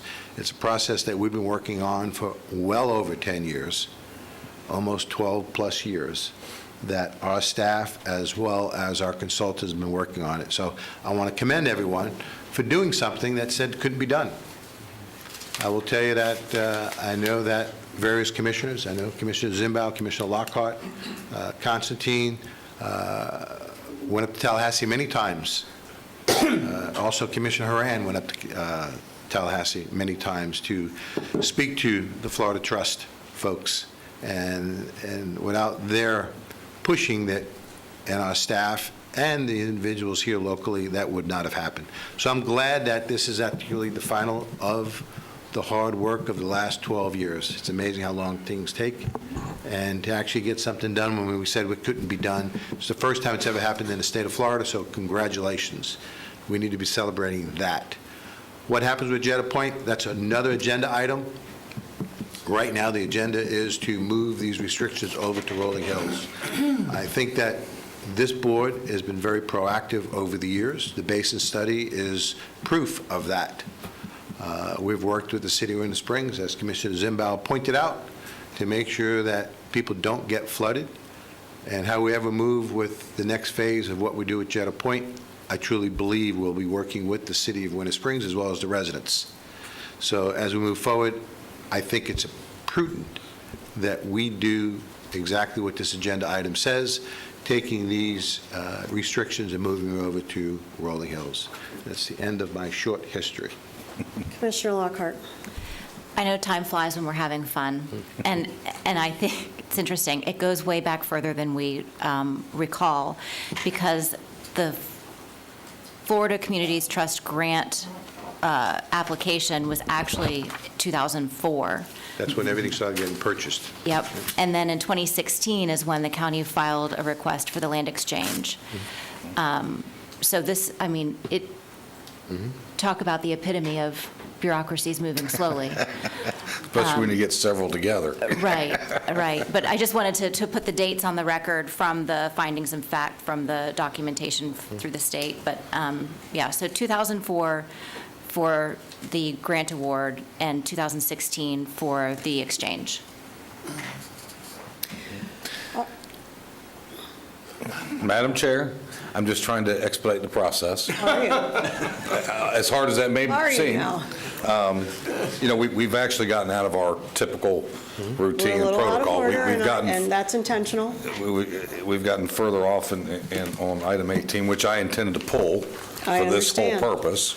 So we're with that ahead of understanding, ourselves. I intend to pull 18 for further discussion if it helps this board move through the consent agenda, and then we can get to 18, if that's your will. I don't know that we need to do that. I think we have discussed 18. Well, I've got some more considerably. concerns. You and have more concerns. If you want me not to pull it and discuss it now, I can do I think that. we're going to keep going right now, although I would like to be cautious around the amount of time that we are here. And Sure. then I would like to wrap up. I have not weighed in as a commissioner on this item, and I will do that. But go ahead. So my further dilemma with 18, we've heard a lot of things today, and I think we've addressed that to nauseam. But as a core principle, I made a promise as a commissioner to the folks in Rolling Hills and the taxpayers of this county that this would be moved, as well as surplus in this property, to help pay for the Rolling Hills improvements. So if I don't support moving this easement, and the board decides not to move the easement, we put ourselves in a little precarious situation, not only with the state on the funds being moved, but to the promises we've already made to the taxpayer. So we've got a conundrum that's got to be worked out. You've got promises that were made years ago and continue to promise to these taxpayers, and then you've got some taxpayers here today that want just the opposite, and I assume and would suggest that by the time this is all done, we're going to have the people in Rolling Hills on one side of this chambers who are saying, we decided to tax ourselves for a commitment you made to us, and we're going to have people from my district over here going, yeah, well, that's not our problem.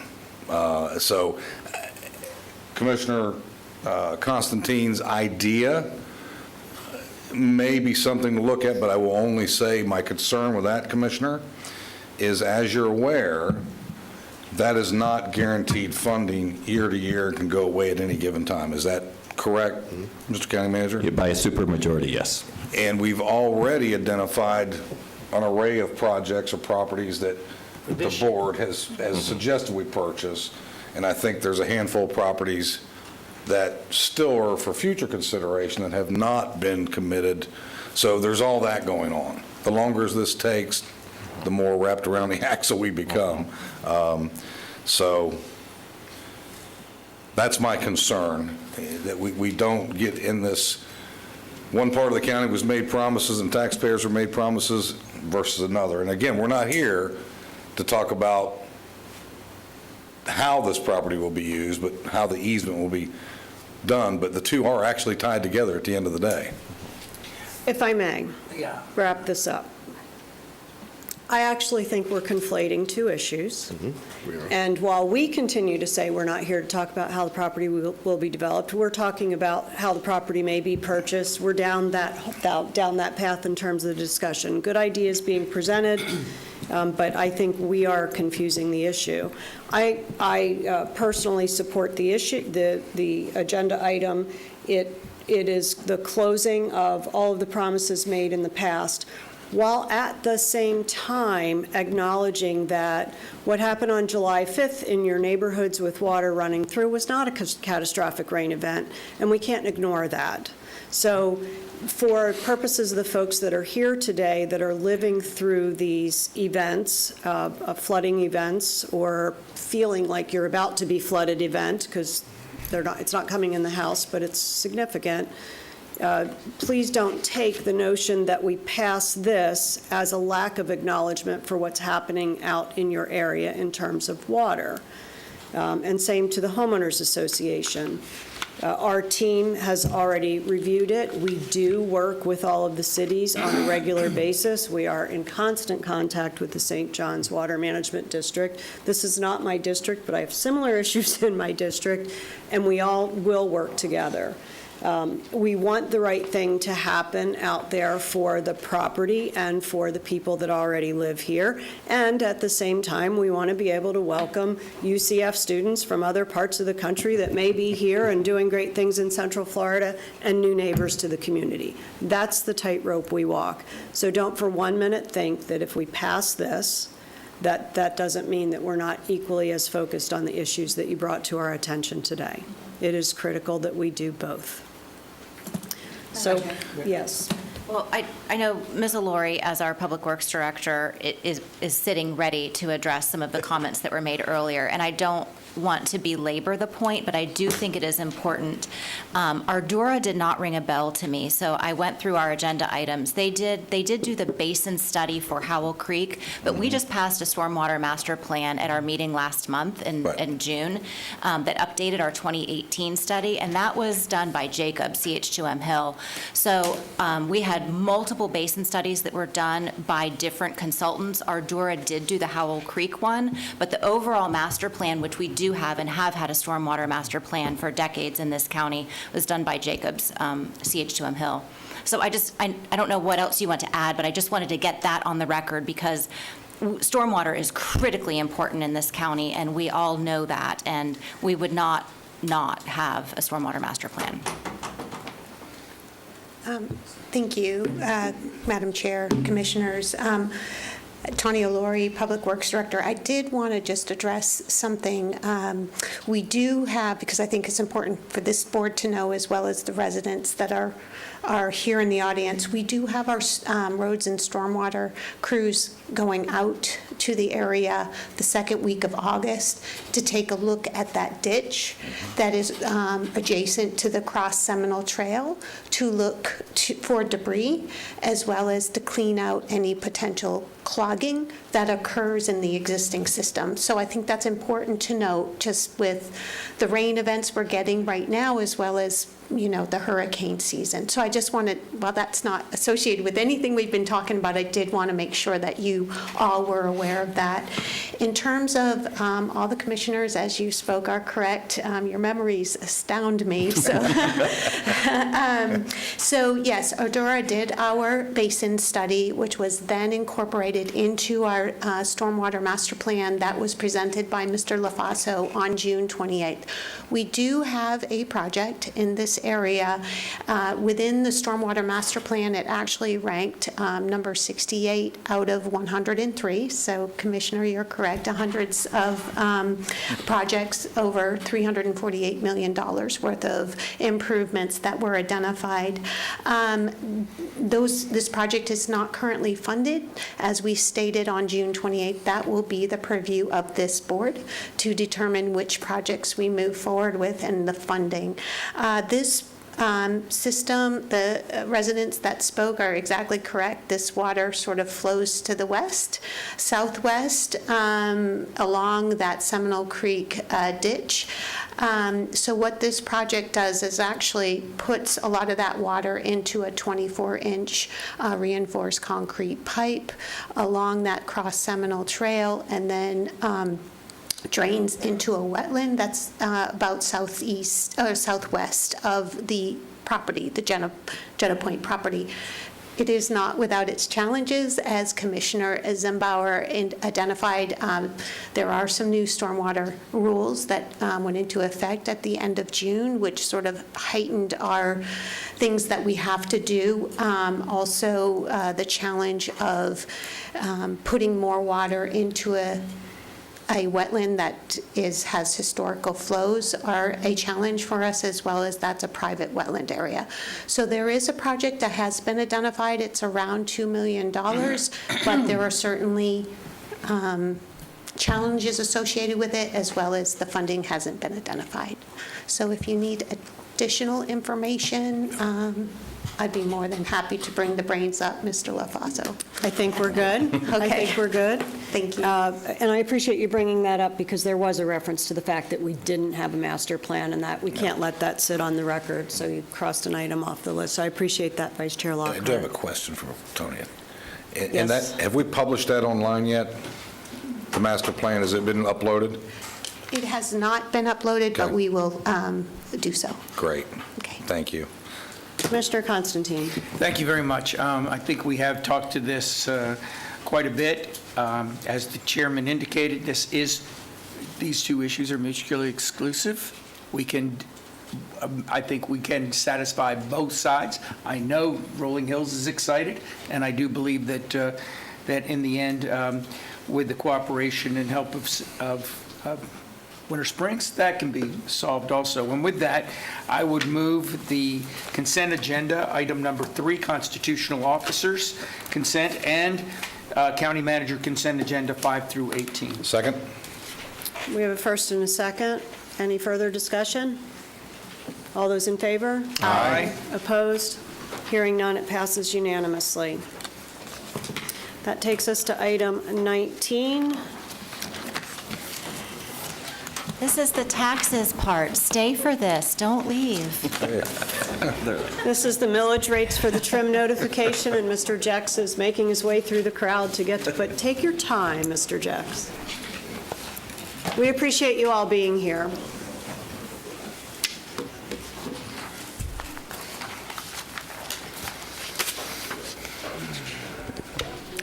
For the record, I'm Timothy Jex with the Office of Management and Budget. This is our annual Truth in Millage agenda item to approve the fiscal year 27 proposed millage rates. As defined in Florida statutes, TRIM is a legally mandated process to notify taxpayers of their property tax millage rates and set the timeline for the upcoming public hearings. These are the TRIM deadlines. The property appraiser issues the preliminary tax roll by July 1st. We are here today for board approval of the proposed millage rates. Once approved, these rates will be included in the notice of proposed taxes that will be mailed to property owners in August. And then 2 public hearings will be scheduled in September for final approval of the millage rates and budgets. The proposed millage rates are 5.3751 mills for the general fund, 2.7649 mills for the fire district, and 0.1107 mills for the road district. The proposed rates for fiscal year 27 are the same as the current rates for all districts. Once approved, these rates will represent the maximum amount that can be levied next year. The board will have the option to reduce these rates at the public hearings, but they cannot go up. Staff is proposing to hold the first public hearing on September 15th at 5:30 p.m. here in the BCC chambers. That concludes my presentation, and I'm happy to answer any questions. Thank you. Do we have any questions for Team? Madam Chair, Yes. I'd like to make a motion to approve the proposed millage rate and set the date and time and the place for the first public hearing to tentatively adopt the fiscal year 2026-2027 county budget as presented here today. Second? We have a first and a second. Is there any further discussion? Public. Oh, I'm sorry. Public comment? No, ma'am. Thank you. First and a second, any further discussion?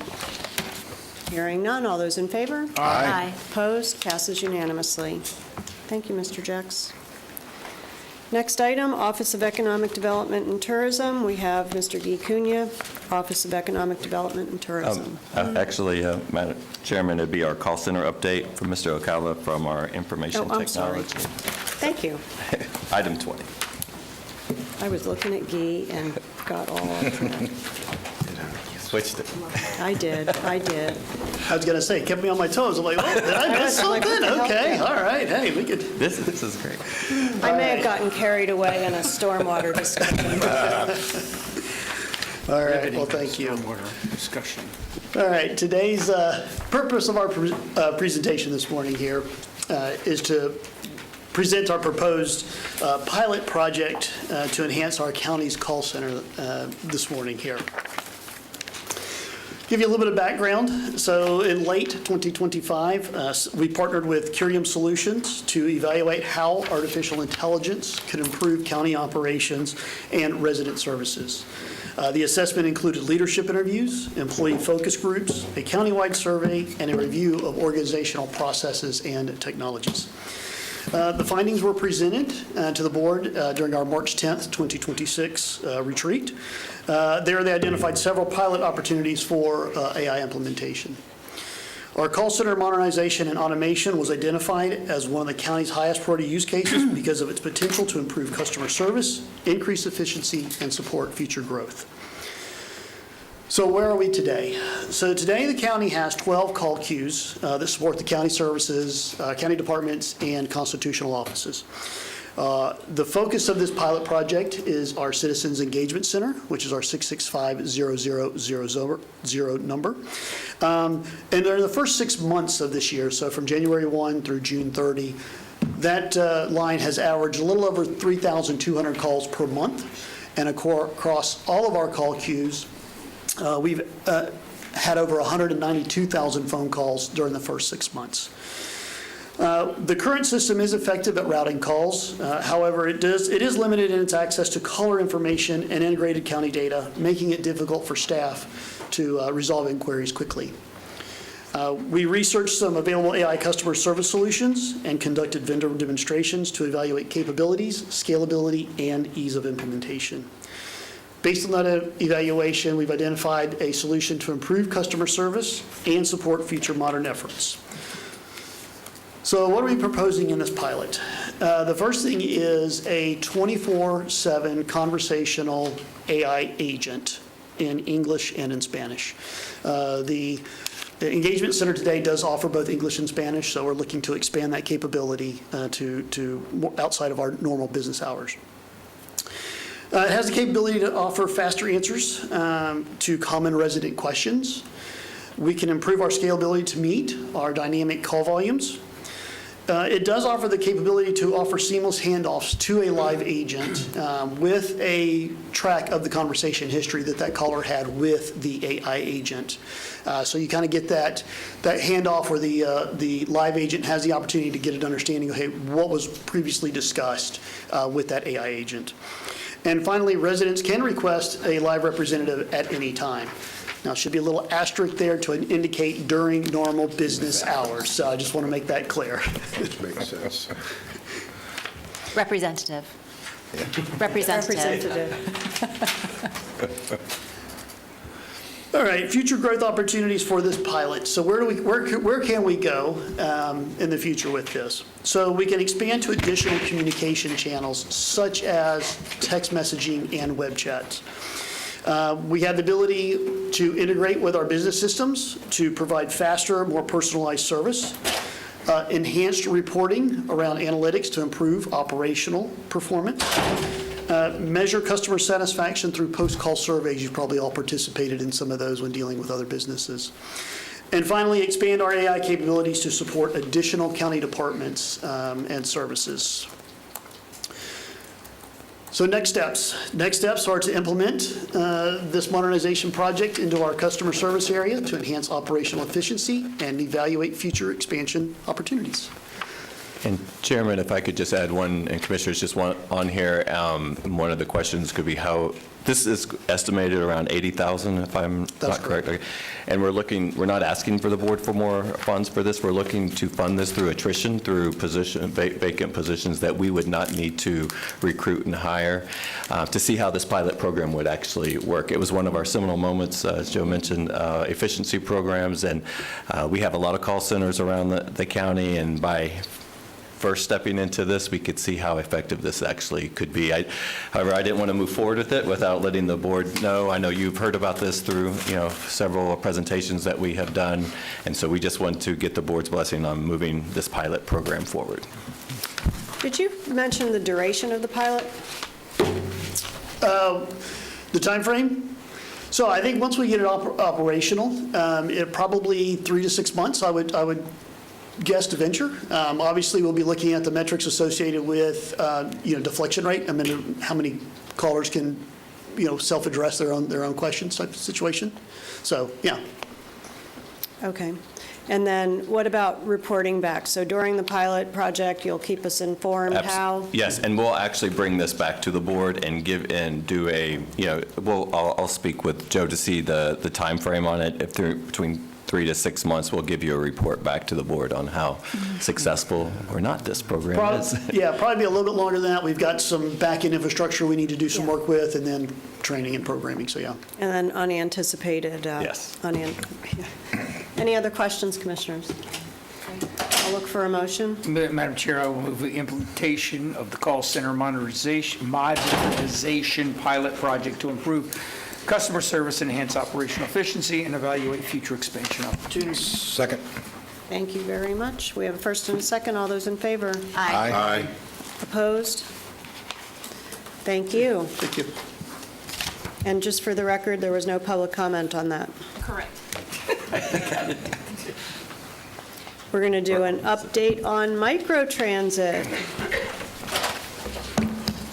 Mr. Christian Swenson, the microtransit expert. Thank you, Chairman. Christian Swenson, Assistant County Manager. Good morning, Commissioners. I'm here today. I have Jason Spiegel with Freebie here, and also have G and Tim that'll be backing up should there be questions. So we're here today to talk about the county's microtransit system, and we're really doing a review of 6 months after the Lynx routes discontinued. So you'll see this subsequently, but just as a refresher, we started our microtransit system in October of last year. However, we did not discontinue some Lynx routes, the unproductive Lynx routes, until January. So we're really focusing on the period of time since then. So with that, this is the standard agenda. We're obviously going to go over some background, some progress, I've got some fare modifications for consideration, and we'll talk about just some next steps and recommendations. So you've seen this slide before. This is just a history of what's happened.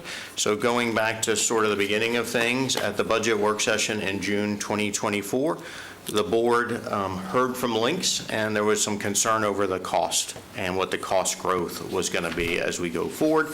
So the board provided directions to look at things, work with Lynx, and come up with some alternative ideas to control cost and to look at service. We did that. We came back to the board in November of 24 and presented some different ideas. At that meeting, the board directed staff to proceed with a request for proposal to do microtransit services hosted by the county. We put out a solicitation for such, and in February of 25, that solicitation closed, and we awarded the contract to Freebie in May of 25. And as I just mentioned, we started a service in October of 25, and then the Lynx routes discontinued. Obviously, a very compressed timeline. A lot of things happened last year with that. So just going through the history of things again, this was the Lynx system prior to these changes. We had 11 routes and 2 microtransit zones. That's a map of all that. And then obviously Lynx provided and still does provide transportation disadvantaged services. This was the slide that was presented during the 2024 budget session. It showed the growth of Lynx going forward. It shows the partner contribution. I know, as all of you all know, we're one of 3 partners in Lynx. It's us, Orange County, as well as Osceola County. So taking the slide you're very much familiar with, we did a little audit to it, and we've added the red box as you see on the screen, and it trued up what the contribution forecast was. As you'll see, those numbers are a little different from the contribution line at the top because we're adding in the budget stabilization. For those that may not remember, during the COVID times, there was some funds provided. The counties had prepaid for things, and as a result was then kind of put in an escrow and used to defray costs subsequently from that. So we add those back in to come up with a contrast, to come up with a total contribution. As you see, they are actually trending a bit higher than was initially anticipated. We're currently in fiscal year 27, $5 million higher than the estimate. So there was some concern over the growth, and we're actually trending $5 million higher than that as a Lynx system. So going back and looking at the fees specifically to 2025, when the changes were made, the Seminole County funding contribution amount was $14 million. Again, we realistically need to add that $3 million back in of budget stabilization money. So we had about a $17 million cost. So as mentioned, it was suggested that we go forward with a microtransit system run by the county, and in conjunction with that, it was directed to eliminate the unproductive routes. In the November meeting that Lynx came here and we proposed options to everyone, they showed us a series of charts, and in those charts they identified which routes were productive and which routes were unproductive in Seminole County. So the decision was made to remove all the unproductive ones, that's fairly standard in the industry, and leave behind the productive ones. So as you see, it basically kept the 436 and adjacent routes as shown on this map. So what did that do to the costs as going forward for this year? We eliminated the 8 routes, we eliminated the 2 neighbor link zones, and that equated to 82,000 hours. The value of that service today would have gone from the $17 million to $20.7 million for those hours. The savings for the reduction in today's dollars would be $9 million, leaving us with a funding contribution that we have of this year of $11.7 million, and you saw that during the budget presentation for Lynx. So now let's look at what Scout costs. The gross cost of Scout is almost $9 million. However, we've received $500,000 in FDOT service development grant. We'll talk about this in a bit. We are going to be adding some vehicles as a result of that, and that's coming in the next month or so when we get the authorization to move forward with that. We also have collected almost $1.2 million in fare box revenue from running our system, and approximately $110,000 in ad revenue. So the net cost of Scout is $7.2 million. So truing that up to the slide you just saw previously, $9 million cost for link savings plus a $7.2 million cost for Scout. That gives us a net savings of $1.7 million. I want to linger just a little bit on this slide. You know, Tim and I, we did a series of presentations that led us up to the decision to go this path at y'all's direction. And in those presentations, you know, we cautioned that in the first few years, we could be upside down on this. Most transit systems are not a pay-as-you-go. You get federal funding and you get things like that. So we knew going into it that the first few years, until those things got in place, it could be an upside-down cost. We could be paying more. This is a massive win from at least my perspective. The fact we're not upside down, we actually are $1.7 million to the good, and we're still pretty much cash paying everything outside of the FDOT service grant. So with that, I just want to go over what is Scout. Again, this is just a refresher. I know you all are very familiar with it. It's a 5-zone system. It operates in Seminole County outside of the rural boundary. It was based upon the city of Arlington's model. If y'all recall, Arlington's similar in a number of ways.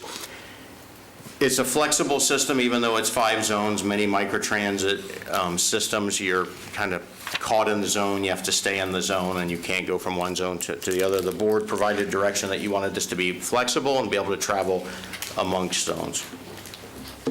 So these 5 zones were put together. They were based around Sunrail. 4 of the zones have a Sunrail station in it that runs north to south.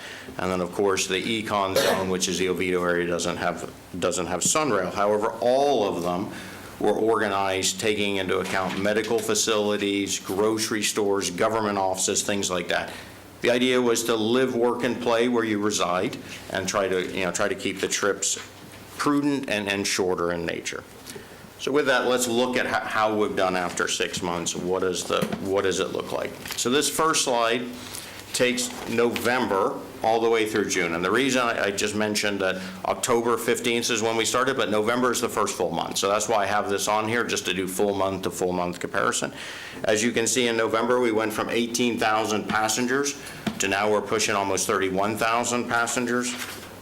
The Sunrail pickups and drop-offs have grown drastically. I've got some slides that will go over that in a bit more detail, but as you can see, we went from almost 900 to now we're approaching 3,100. The wait time started at just below 30 minutes, but I do want to call your attention to January and February time. When the Lynx riders that were very loyal to Lynx stayed on Lynx, and they didn't transfer over. We did the 3-month overlap. We expected everyone to kind of cross over, and we would just be, picking up a few people. It didn't, but it didn't really work that way. Folks that use Lynx stayed on Lynx until really the end. So there was a slug of customers that came in January. We knew that. We presented to the board. You all graciously approved additional vehicles. But as you can see, when they came on in January, there was a massive uptick in wait time. And you see that here. The corresponding service rating, albeit pretty close to one another on a 1 to 5 rating, it did take a little dip. But as you see, we've done a number of efficiencies. We've continued to work through that. I'll go through this in a minute. We constantly meet. We go through this. I can't say enough good stuff about Freebie. They've been an amazing partner. There's just been a lot of back and forth input. It has been a big lift. But through all those efficiencies, we have not only increased ridership, we have gotten the average wait time down. We're at obviously just below 42 minutes. The other thing I'd like to call your attention to is the net cost per passenger. We've gotten it cheaper per time. It started out at, just below $22, and we're now, 16 and a half, right there, a little bit below that. And you can see the same thing in the fare box revenue, from 13.9 to 15.8. I'll have some slides coming up in a minute that will address that, to how that compares about other systems, so it just doesn't look like it's there statically. This next slide has to do with discounted riders. If you recall our fare discussion, the board provided direction that said, hey, we want to make this cost appropriate. Those that can afford it should have a fee that is corresponding to that. And those that are part of a vulnerable population need to have a reduced impact. So we looked at that and brought back a series of heavy discounts, presented to the board. Obviously, all approved those. These are those discounts, and this shows the growth of them. As you'll see, we have two low-income discounts. They're based upon the level of low income. One is a food subsidy level, if you qualify for that. The other is a housing subsidy level. We also have students, seniors, and people with disabilities. As you can see, these have all grown massively. There's huge growth in these numbers. You know, several of them are at 90%. Obviously, the lowest low-income tier is at 113% growth. So it's just a huge number of people that are discounted are riding the system, which was desired. Now looking at the riders and the fares. So, you know, there's been media coverage, and it gets presented in the media that our fares are range from $4 to $14, which is 100% accurate. Those are our base fares. They don't take into account those discounts that you just saw.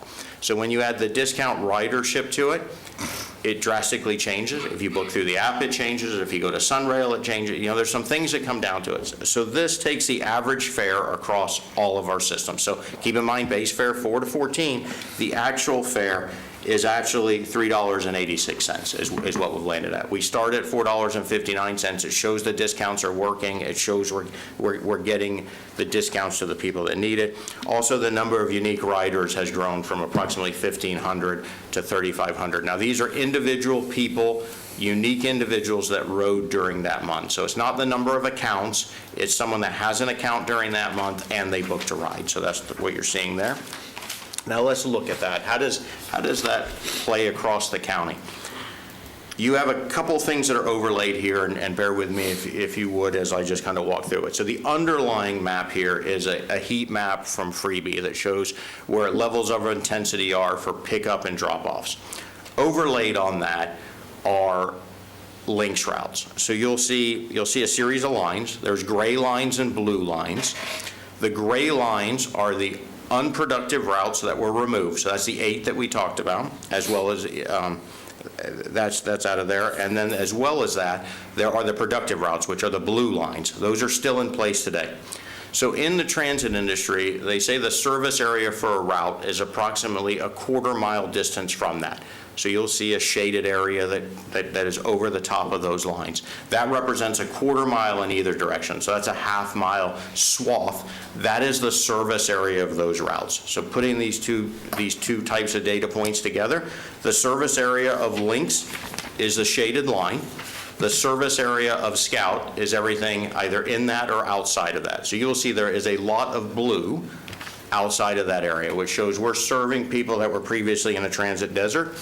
You'll see it here in a second, but if you look over to the right, for those kind of familiar with the map, there's the rectangular area. To the south of that is a Sanford Orlando International Airport. Previously in a transit desert, you will see it has a level of intensity there now. People are using it to get to the airport where previously wasn't there. So digging into this a little deeper, I won't linger long on these slides, but just zooming in, this is the Monroe, which is the Monroe zone, which is Sanford area, and also the Lake Mary area. You can see the levels of intensity there outside of the link stuff. Obviously, it's easier to see the airport here. Going to the next slide is the Howell zone. You know, this is Castleberry, Winter Springs, along with that area. And then the next one is the Econ zone. One thing I want to call your attention, you don't see many dots here. This isn't unusual.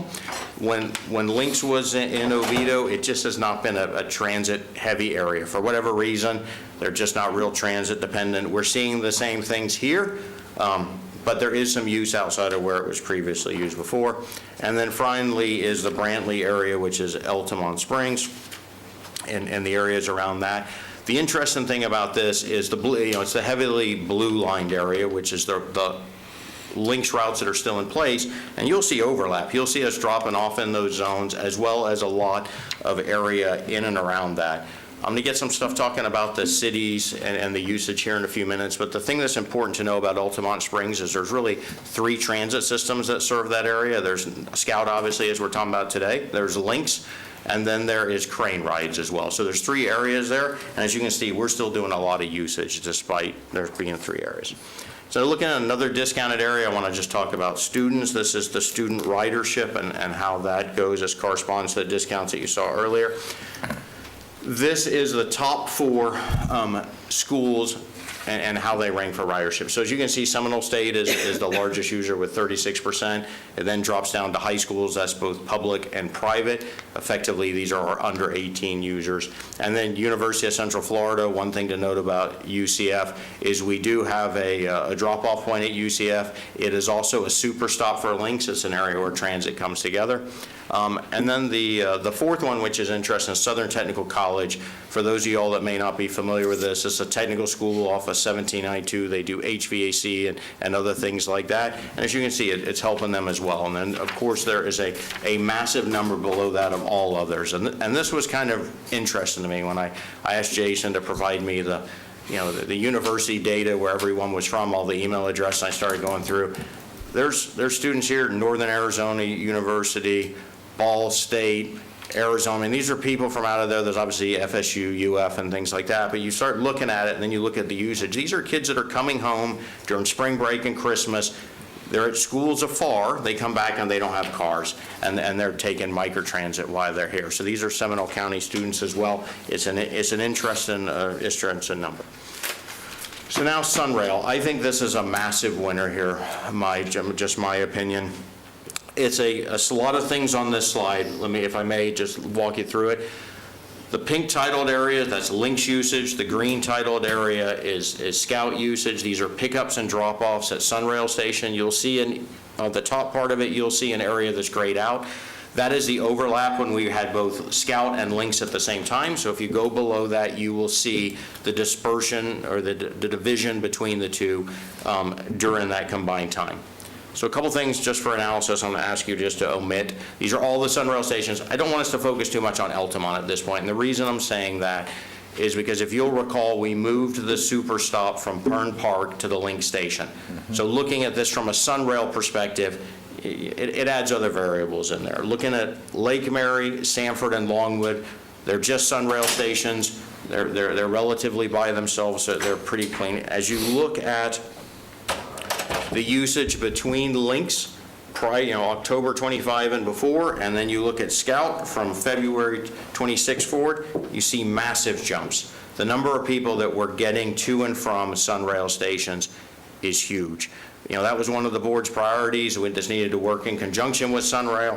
I think these numbers show it. When I first saw it, I said, well, let me verify it. So what I did was I went to the CFCRC and pulled the Sunrail data for their ridership, the average day ridership. This was presented to the commission to show the ridership. These are actually their slides. I'm just overlaying them onto ours. As you'll see, the orange slide is 2025. It shows ridership, average daily ridership for April through June at about 5,100. You fast forward to the blue titled slide and you see the 26 date. It's not exactly the same period, but it does fall into those things. And you're looking at 5,700, 5,600 in there. These numbers show there's an increased ridership in Sunrail. I'm not going to be as bold to say that we're solely feeding that, but I do believe looking at the previous slide and this, there's an extrapolation where I think we're helping the growth in Sunrail.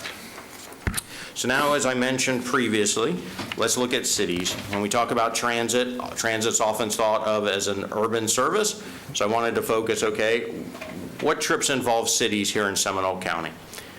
First thing I want to do is I want to call your attention down the bottom here and see 122. 122%, so it's over 100. These are trips that involve cities. So why would it be over 100? Well, if the trip started in, say, Sanford and ended in Altamont, you would fall in both buckets. But the important thing about this slide is you see there's a lot of usage that involves cities. Whether they're picked up or dropped off there is a lot of usage. Our municipal partners, and these are city limits, by the way. These aren't mailing addresses with that. These are city limits. There is a lot of destinations and cities that we're feeding. I want to drill down just a little further into this. So we're looking at data now that just shows if the trip started in the city limits. So basically you requested the ride in the city limits. You'll see there's a reduction in that. It comes down to 76%. But as you see, City of Sanford, 39% of all of our usage is starting in the City of Sanford. City of Altamont, again, 3 systems, 12%. Now the next slide I like to call cities in a vacuum. I couldn't come up with a better name. I thought it was kind of cute. So these are trips that start and end within the city. They don't leave the city. They don't go in the unincorporated. They stay completely within the city. And these are still pretty substantial numbers. 18% of all of our rides stay right here in the city of Sanford. 4%, again, 3 transit systems, but 4% in the city of Altamont, they stay on there. These are fairly significant amount of our rides are serving city customers. This next slide shows the top pickup and drop-off locations. There's 2 charts here. On the left side is drop-offs, on the right side is pickups. These are the top 15. You will see similar customers in both groups. You'll see Sunrail stations, you'll see grocery stores, you'll see, different things as far as schools and things like that. They're similar. To me, the takeaway from this is these are the top 15. When you total up both of them, it's less than 10%. So what that tells me is people are going everywhere. It's not just they're going to one place. This is a service that's dispersed around the county. We're taking people to places they need, and that's shown on the heat map. All right, now let's talk about what we've done. As I mentioned earlier, Freebie and Jason have been great partners. There's been a lot of change. We meet with them weekly. We go through, we've looked at it. There's been some tough times. And candidly, I have to give hats off to Jason as our numbers were going up. He's like, Christian, let's just buckle in. It's going to get rough, but let's figure this out. That's a great partner. He could have just said, throw me more vehicles. We wanted to get efficient. Again, I can't say enough good stuff about him. So this is not a full list of everything that we've done over those weekly meetings. However, this is some larger ones. I've put them in 3 buckets. So let me kind of run through them if I may. I'm going to start on the left, user changes. So the first thing we did, or one of the first things we did, was implement a user trip planner. So it's very common in on-demand transit, microtransit, that people get angst. It's on demand. If you're busy, it's going to come slower. If it's not busy, it's going to come faster. It's different than a scheduled bus. A scheduled bus arrives regardless. Sometimes it's supposed to arrive at a certain point at a certain time. It may or may not be the case. But to try to reduce that angst, we developed this trip planner. This takes 2 weeks, the previous 2 weeks worth of data, you put in your destination, and it tells you what your wait time should be. It's very fluid. It helps planning. It should help take some of that angst out. We also, there was questions and direction from the board about what about booking for Sunrail.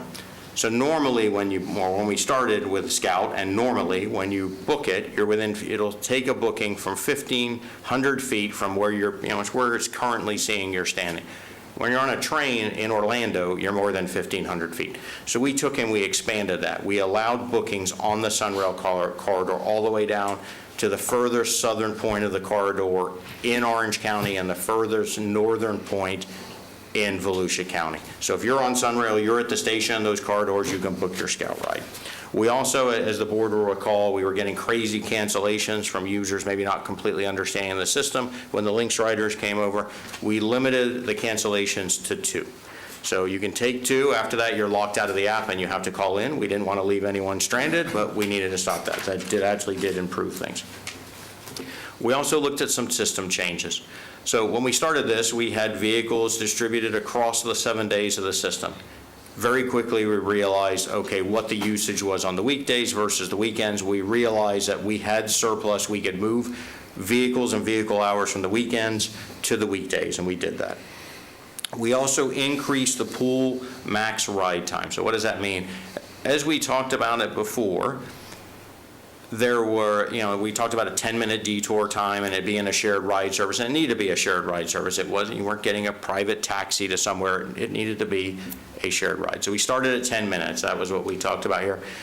We continued to keep increasing that. We've increased it to 18 minutes and 30%, got 30% of the ridership. The average time people are in the vehicles is 20 minutes, and that seems to be getting about 30% of shared rides, which is fairly significant.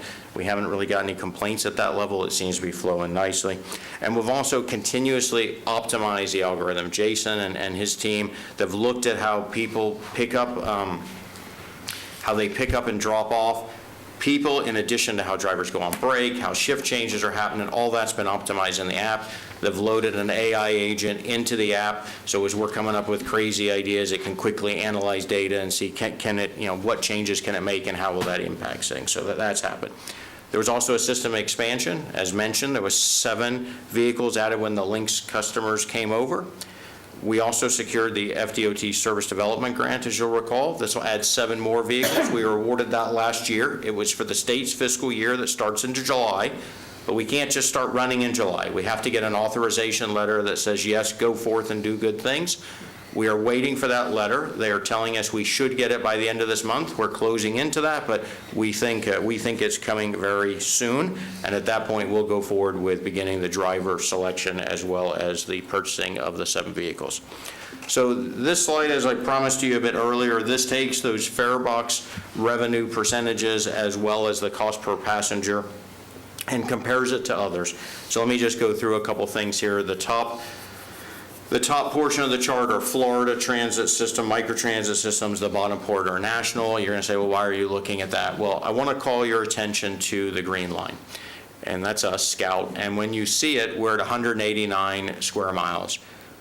We believe we're the second largest microtransit system in the country. So because of that, we needed to get a pool of larger ones. So, there's only so many of them in Florida, and we wanted to do that. So that's why you're seeing some of the national ones. So these numbers were taken from the American Public Transit Association's database. This is where transit agencies publish their numbers and things like that. These are demand response numbers. So demand response is mostly microtransit. It can include some paratransit numbers because it's demand response as well. And like all things transit, data tracking is a bit cloudy. So you're going to say, well, we don't have paratransit. Well, we don't, but we do have some of those customers. As you saw from the discounted, we're utilizing Access Links customers. They get quite a discount. We have others. So we have a segment of that population. So this is probably the cleanest comparison that we can get. And we picked systems where there were known microtransit systems, legitimate microtransit systems, and they're listed there in the segment name. So as you go through and you look at this and you do our comparison to it, I'm going to first look at fare box recovery. We're at 15.8. There's no one on this list that's getting a fare box recovery at that level. The closest is the city of Arlington. We're about a percentage point above them. As you remember, we based it off of Arlington, so this is kind of par for the course. Looking at the next one is our cost per passenger. This is our subsidy per passenger. When you look at our numbers, $16.31. And you go, okay, where are we on that? We do better than everyone on here with the exception of the city of Arlington. And we're close to that. So we have a goal to set. So in the briefings, I had a question that was, okay, how do we actually compare to the Lynx routes that we deleted? So I said, no problem, I have those numbers, I can go through the ridership. So I spent a few hours crunching numbers, and I couldn't get there, and I'll tell you why I couldn't get there. I couldn't get there because the number of riders was shown massively because it has the unlinked routes. So even the routes we deleted had, they have to buy tickets to transfer, and they get counted on multiple buses. And our ridership would have to be 2.5 times the amount that it was to even equal the ridership that was shown on there, which, pressing the rewind button, and we had conversations, said, how many Lynx riders are there? We took that data and we estimated it using APTA data to try to figure it out, and we said 3,500 to 4,200 is what our 80% math is. We think that's there. That number, I think, was far off the mark. I think realistically it's probably around 1,200. Going back and doing the exercise of trying to take the ones that we took away and look at it, knowing of what our ridership is and seeing it, it's just hard to compare that number. So I'm sorry I went down that rabbit hole, but in full disclosure, I just wanted to let you all know about that exercise. So now let's talk a little bit about fare modifications. You've seen we get a good fare box revenue. You see how we rank with that. You've seen our discounts. I would like to suggest a couple minor tweaks to what we have. I think we have a good system. These are the fares that are in place. You'll see those are the $4 to $14. It depends on how many zones you go forth and that you cross and so forth. There's also some extra charges. So if you go at peak times and you're a non-discounted rider, it's $1. If you have extra passengers, it's $1. And then the next one is, I call it the bring along my tuba one. If you need a seat for some massive item to put in there, you got to pay for the seat. So that's the charge. This is what was approved. I'd like to make just a little adjustment or suggest a little adjustment to that with y'all's approval. Obviously, our busiest time is during peak hours. That's when if you start getting behind in the system, it has a ripple effect through the system. So we'd like to increase that a slight amount from $1 to $2.50 for non-discounted riders. So what does that mean? That means if you're part of the vulnerable population that this was targeted to, you're not affected. You don't get charged for that. If you have a means to possibly do something else and you're close on the bubble, and we'd like you to maybe take something else to free it up for the vulnerable population to be able to get, get places during the peak times in a timely manner. So that's a suggested change we'd like to make. The next one's on the discounted side. And you may be thinking, well, hold on, we got a lot of discounts, why are you suggesting that? These are the groups that you've seen before. You've seen all this. They're very steep. Want to make a slight change on the Sunrail. So what you just saw on there was Sunrail, their discount amount was their fare was capped at $2. I would like to suggest reducing that to $1.50 and then removing the peak surcharge for them. So even if they're a discounted rider or not, if you're going to a Sunrail station, you don't pay the peak surcharge. So why is that? You know, you're saying, okay, well, the Sunrail numbers, we're already putting a lot of people on Sunrail.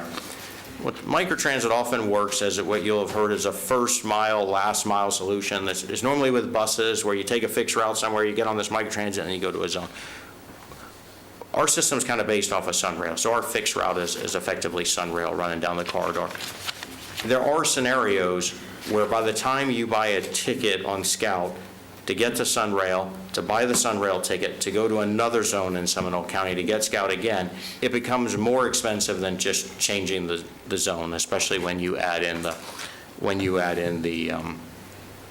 cost of the peak surcharge. Sorry, just had a brain freeze there.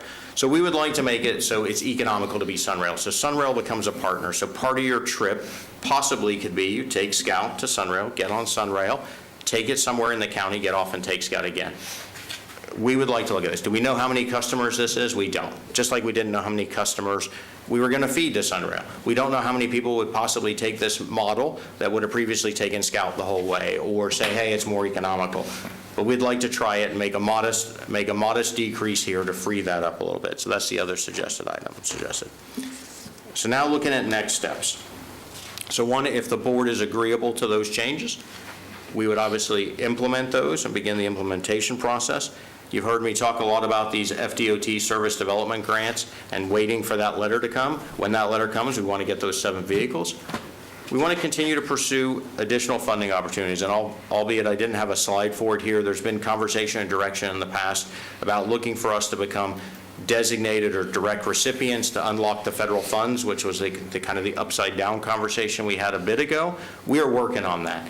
We've got an application that we've produced. We've sent it to the attorneys once, and our attorneys being our attorneys, sent it to them once. They made comments. We made those comments. We've sent it back. We're waiting for them to review it. Once they feel comfortable with that, I'll be bringing a resolution to the board, getting permission. This is part of the process to submit these to FTA, and then we will submit that to FTA and see how it goes. And if we get that designation, then there's guaranteed funds that come on an annual basis. That 1.7 million savings will increase considerably.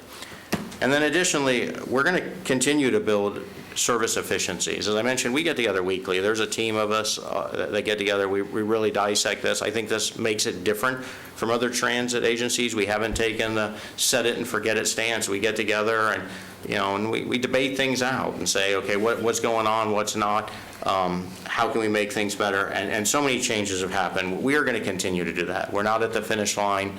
We've just barely gotten started. I think it's good numbers, but I think there's better numbers to even come. So with that, obviously, I would love to have some questions from y'all, but with that, we would also like your approval to approve the fares suggested herein. Would you really like to have some questions from us? I can talk all day about this if you want. I can probably wear you all out with it. Commissioner Zimbauer. Thank you very much. Your slide with the $1.7 million savings, I think what needs to be added or considered is that we're servicing much more individuals at a better service level than we ever did with Lynx. Yes. And so you got the benefit of the savings, but you got the better service level and servicing more citizens within this county, which is a win-win at the end of the day as well. And what we all suspected would occur likely if we got into this model. So I'm good with all that. I'm happy to make a motion if I think there's further discussion, Sure. Commissioner Zimbauer. Commissioner Delary. Thank you, Madam Chair. First of all, to you and your staff and anyone associated with it, this is not just a massive win, it's a huge, massive win. So a lot to be complimented to everyone. I love the fact that you were talking about the fare box recovery, and that fare box recovery is extremely important because it shows how efficient you are. and I think that's great. I do want to have a conversation, if you can go back with those proposed fare discounts, it's 2 slides back, from the end.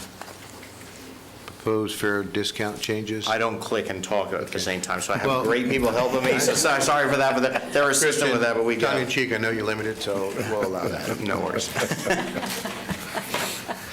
The thing that I like to discuss, I love the idea that we're pushing people, not pushing, but we're asking people to use Sunrail more. And I think your numbers show that. And I think that's a huge win across the boards.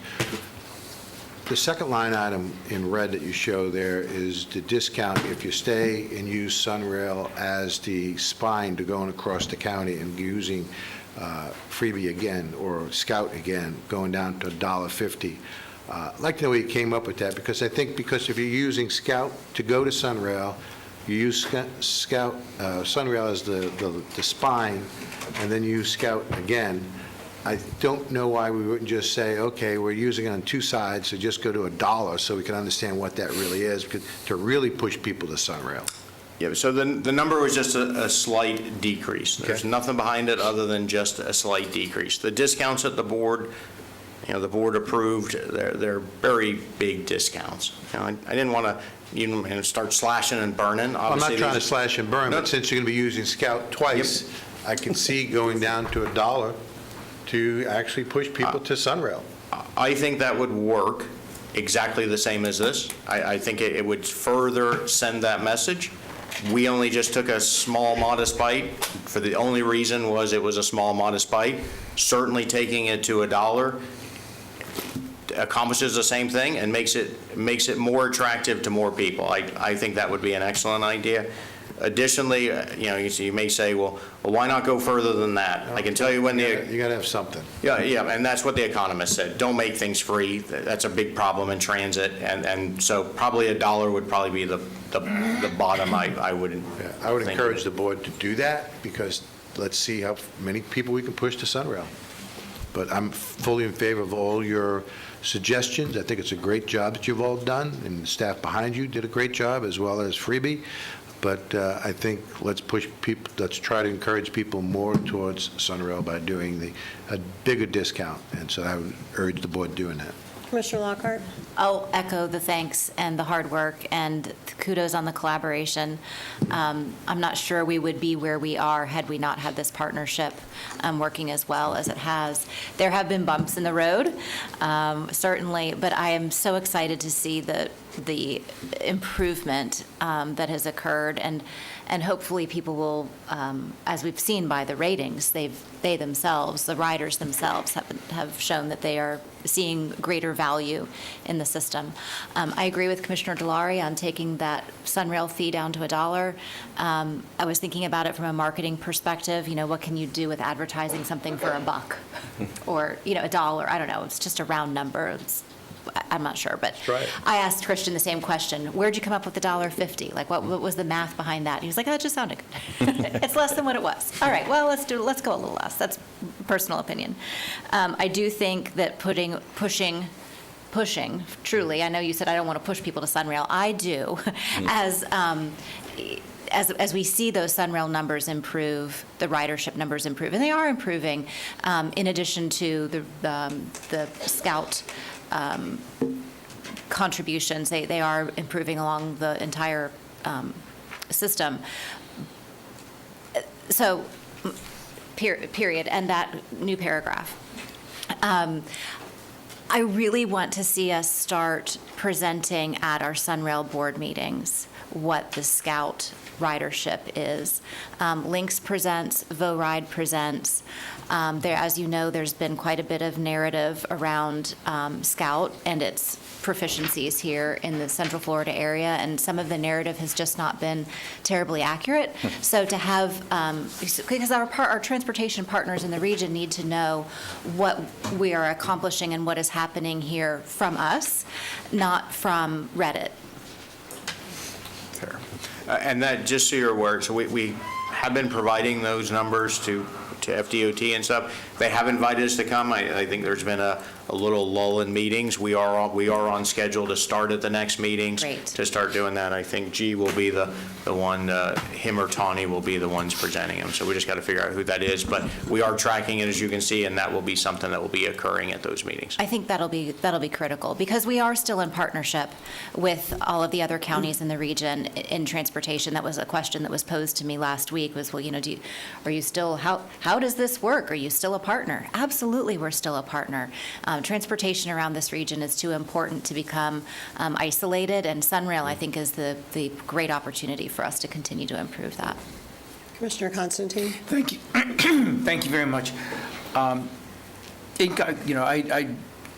tend to agree with, I certainly agree, let's get more people in Sunrail.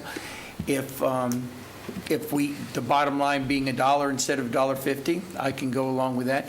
But explain to people the $2.50 from the $1 again. I think you were very clear to a lot of us in our briefings, but we kind of breezed through that. So just say that a little. Explain that a little bit more. So the $1 to the $2.50, it's the other slide, if you would, the fare chart, the one before that. Okay, so what it is it's an extra charge. So if you're riding at peak time between 7 a.m. and 9 a.m. or 4:30 and 6:30 p.m., it's a peak time. That's when rush hour is happening, and arguably from our data we can see it's actually happening earlier than that. We get a lot of people requesting it that. We want to try to focus it on the folks that need it the most at the time they need it the most. So if you don't have to book your ride at that time, we would like to have a price in there to discourage you from going at that time. If you are randomly, having a hair appointment or something like that, and you can make it whenever, or you're going to the park, for instance, and you can go at a different time, we would encourage you to go outside of this. So this fee increases the fee to encourage people to book those non-essential trips outside of those peak hours. Additionally, what it does is it takes people that are perhaps could take another method. Perhaps they could afford to take Uber, and they're just taking, they're taking this. I don't think there's massive numbers of those people, but there is a segment. There's about half of our customers that are non-discounted riders. So they have means. Does that mean that they have means that they could afford to take Uber? Maybe, maybe not. It may mean they don't qualify for a discount, but things are still tight for them. So those ones that are less tight, if they have an alternate method where it's more feasible to do something else, we would prefer them to do something else during those times. If they don't, we have a charge where they don't choose to, we have an additional charge during those times that adds to the ticket price for those times. If they don't want to pay it, they could wait. But if they want to go at that time and they're not a discounted rider, it would add $2.50 if the board approved it. Right now it's $1. It would increase another $1.50 during those times only. And Christian, to be clear, is this for everyone or just for the non-discounted? Non-discounted riders. And if the board approves, as it's shown in here, albeit at the dollar level, the Sunrail customers, people going to and from Sunrail, would also be waived from that charge. So this is only for non-discounted, and this is what I was trying to get at. Yep. Non-discounted riders. During those times, yes, sir. During those peak hours. Yes. Okay. Discounted non-Sunrail. Non-Sunrail, yes. During those Yes. peak times. Lee, did you say non-discounted? He did. We're driving it home. We want to make sure everybody heard. We're ride Please, sharing. Commissioner, that's the point that I'm Yeah. trying to make. Yes. Everybody, it was breezed by. It needs to be, pointed out. Yes, non-discounted, okay, and, non-sunrise. Headline alert, that might not get reported, just saying. So, the only other thing, and I, like everyone else, the passion is wonderful. I see you've just taken this, Christian, and this is just something that's embedded into your whole DNA now. You're loving it. Don't know about embedded. I'm a hammer and nails guy. This is a foreign country for me, but I have been enjoying it. You're enjoying it. You are enjoying it, and your passion is admirable. The only thing that I see here that we can, other than what the suggestions, that has been, again, breezed by, that we can really improve is, the marketing guy in me says we can make a lot more money in ad revenue, a lot more money in that, and the more it's getting there. Look, I see them everywhere now, and I think everybody else does. And so therefore, those people that love to put their names all over places should really, take notice, and we should get out there and really do a much better marketing to sell, because $110,000 is minimal to what we could make on this. Agreed. So I will bring this home before asking for a motion. I just want to point out, I don't think it was represented up there as a single number, but if you look at Sunrail drop-offs, not from us to us, but from links to us, it's five-fold increase. It is a 500% increase. And that Sunrail investment was significant to start out with, and rubbed a lot of our citizens the wrong way when people weren't riding it for a variety of reasons. And now we are leading the region in getting people onto the Sunrail that's already, I won't call it paid for, but being paid for. So it's a significant factor.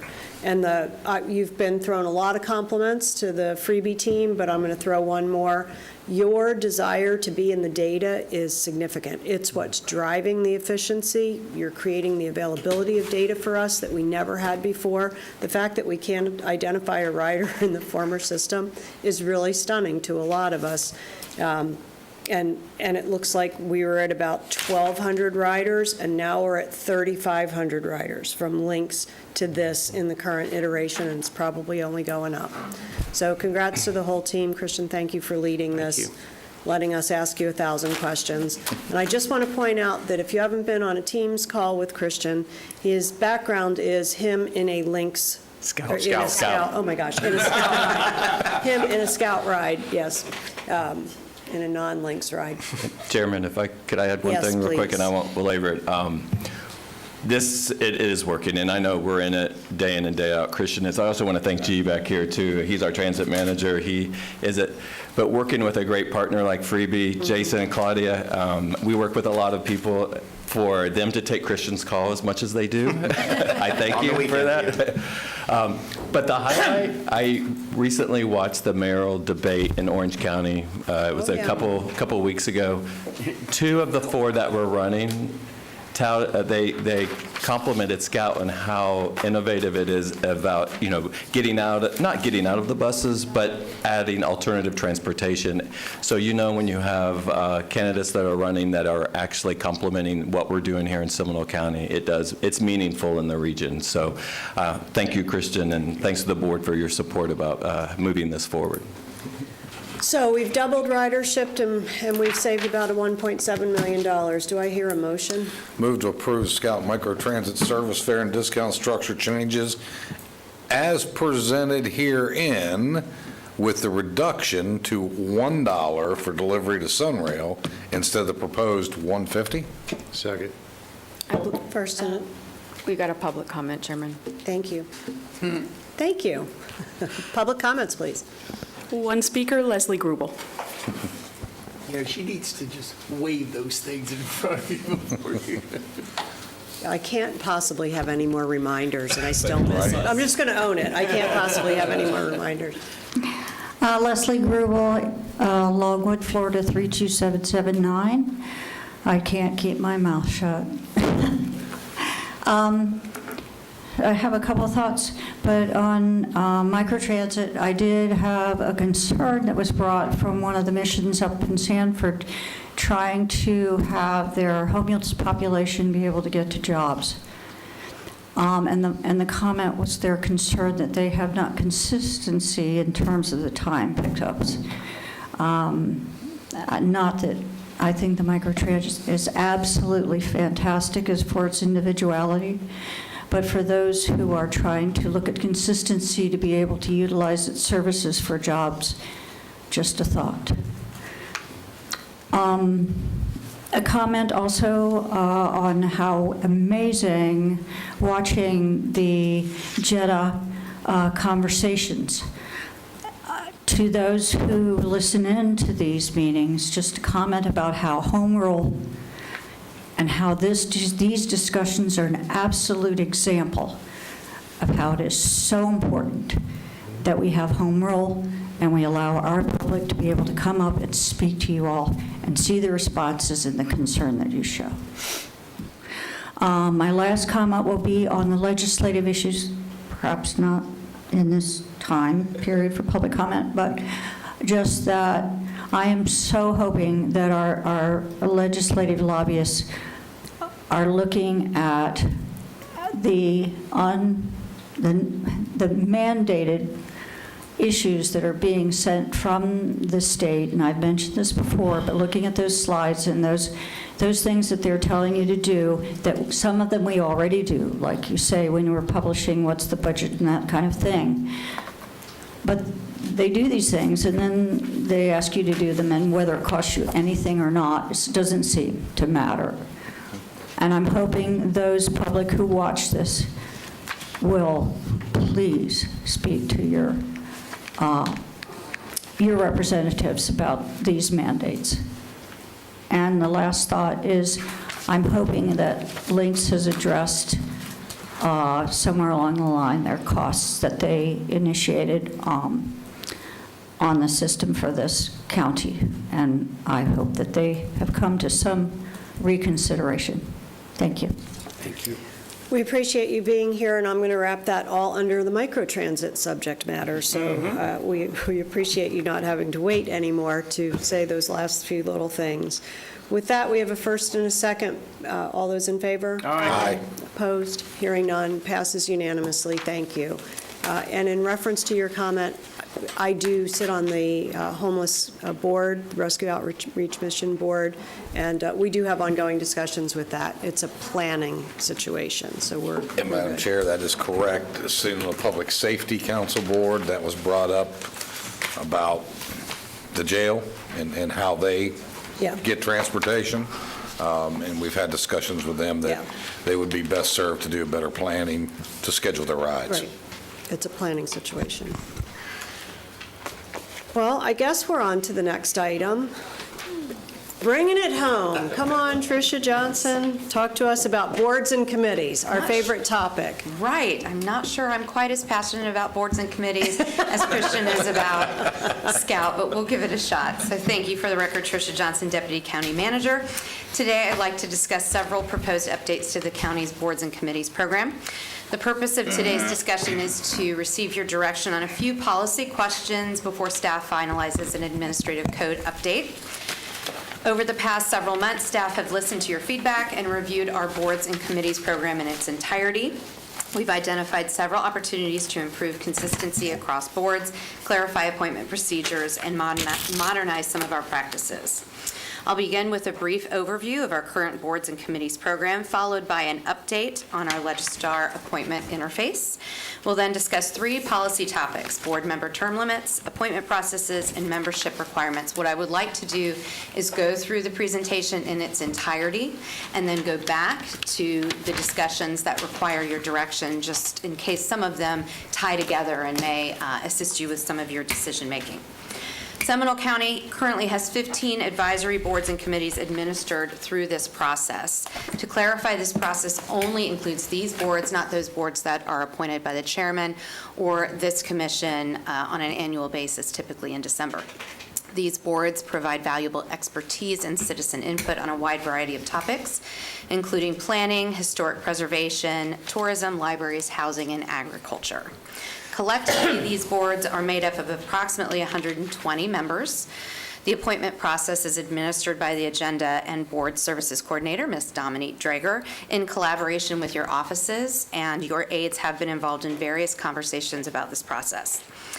Just want to mention that similar to the operating policies and procedures that this board has, we are endeavoring to create a section of the administrative code specific to boards and committees. Many of you and your aides have said, I can't find information in one spot about boards and committees. I find it in statute, I find it in ordinance, I find it in admin code.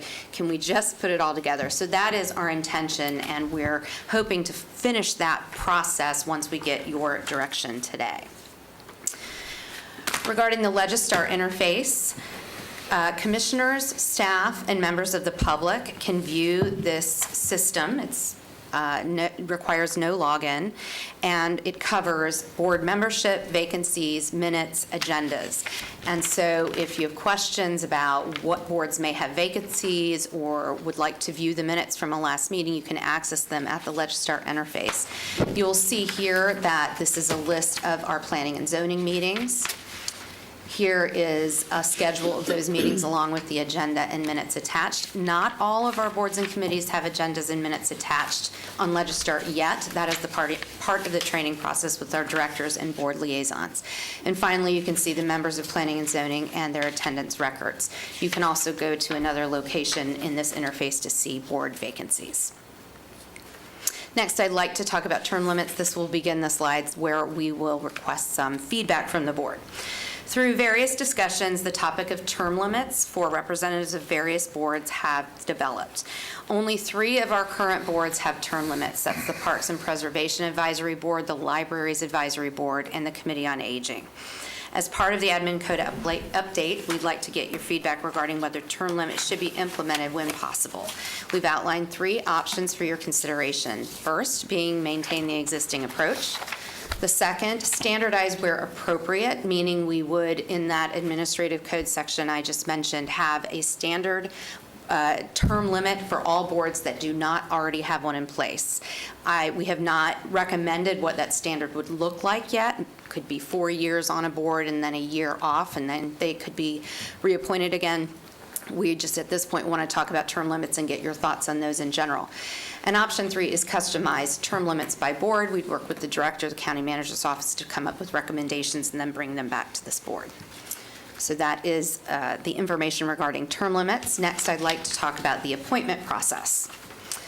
Today, appointment methods vary depending on the board. Some positions are district appointments, others are appointed by this board at large, and others rotate among commission offices. For the members of the public watching, let me just explain this slide to you a bit. This represents some boards that we currently have rotating seats. So if a board has more than 5 seats, 5 of those seats are appointed by each district commissioner. If a board has 7 seats, those remaining 2 seats are currently appointed through a rotational process. So I won't go through each line for you, but one commissioner may appoint to planning and zoning in a year through their district appointment, and then per this chart, they may have an appointment to planning and zoning 2 years later through the rotating process. The challenge with rotational appointments is by happenstance, you will have some commissioners appointing 2 seats in 1 year. That's just the way this falls out. And so we have received feedback that may be a concern. So one remedy to that is if a commissioner has a district appointment to a particular board in 1 year and it happens to fall the same year as their rotational appointment, we skip that commissioner for the rotational, go to the next commissioner in line. And when the next commission or rotational appointment opens up, we would then go back to the commissioner that was skipped, and they would appoint to that seat. So that is one option. Now going back to appointments overall, we have 3 options for your consideration. Additional seats are considered at large to be selected by the BCC. Any applications we receive would be given to the board, and you would vote on them to pick an individual for that open seat. Option 2, use the rotational process that we just discussed. Option 3, department staff in the county manager's office can evaluate applications, select an individual for that open seat, and then bring it back to this board for ratification. You do something like this with the Committee on Aging. Staff in community services in the county manager's office makes recommendations and you ratify that. That would also be the same for the Building Code Board of Approvals Board. Or option 4, limit the number of seats on each board to 5 or 10 when possible. That seems easy. I'm sorry? That seems like the easier path of least resistance. I wish that was true. Yes, in some circumstances, taking a board from 7 seats to 5 is the answer. The challenge with that is meeting quorum can be a challenge. I feel like I'm saying challenge too much, I apologize. Doubling to 10 seats would mean every commissioner has 2 district appointments. That is possible in some boards. Some boards, the number of seats is set by statute.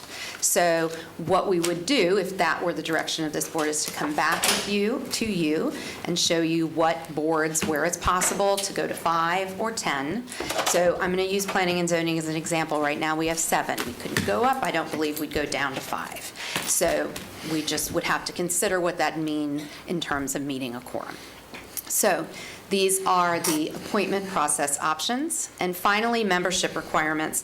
Currently, applications, the applicants complete an application online, and they also must be county residents. Some other requirements for them could be board specific. You're familiar with the Tourist Development Council. 3 of those seats have to be hoteliers.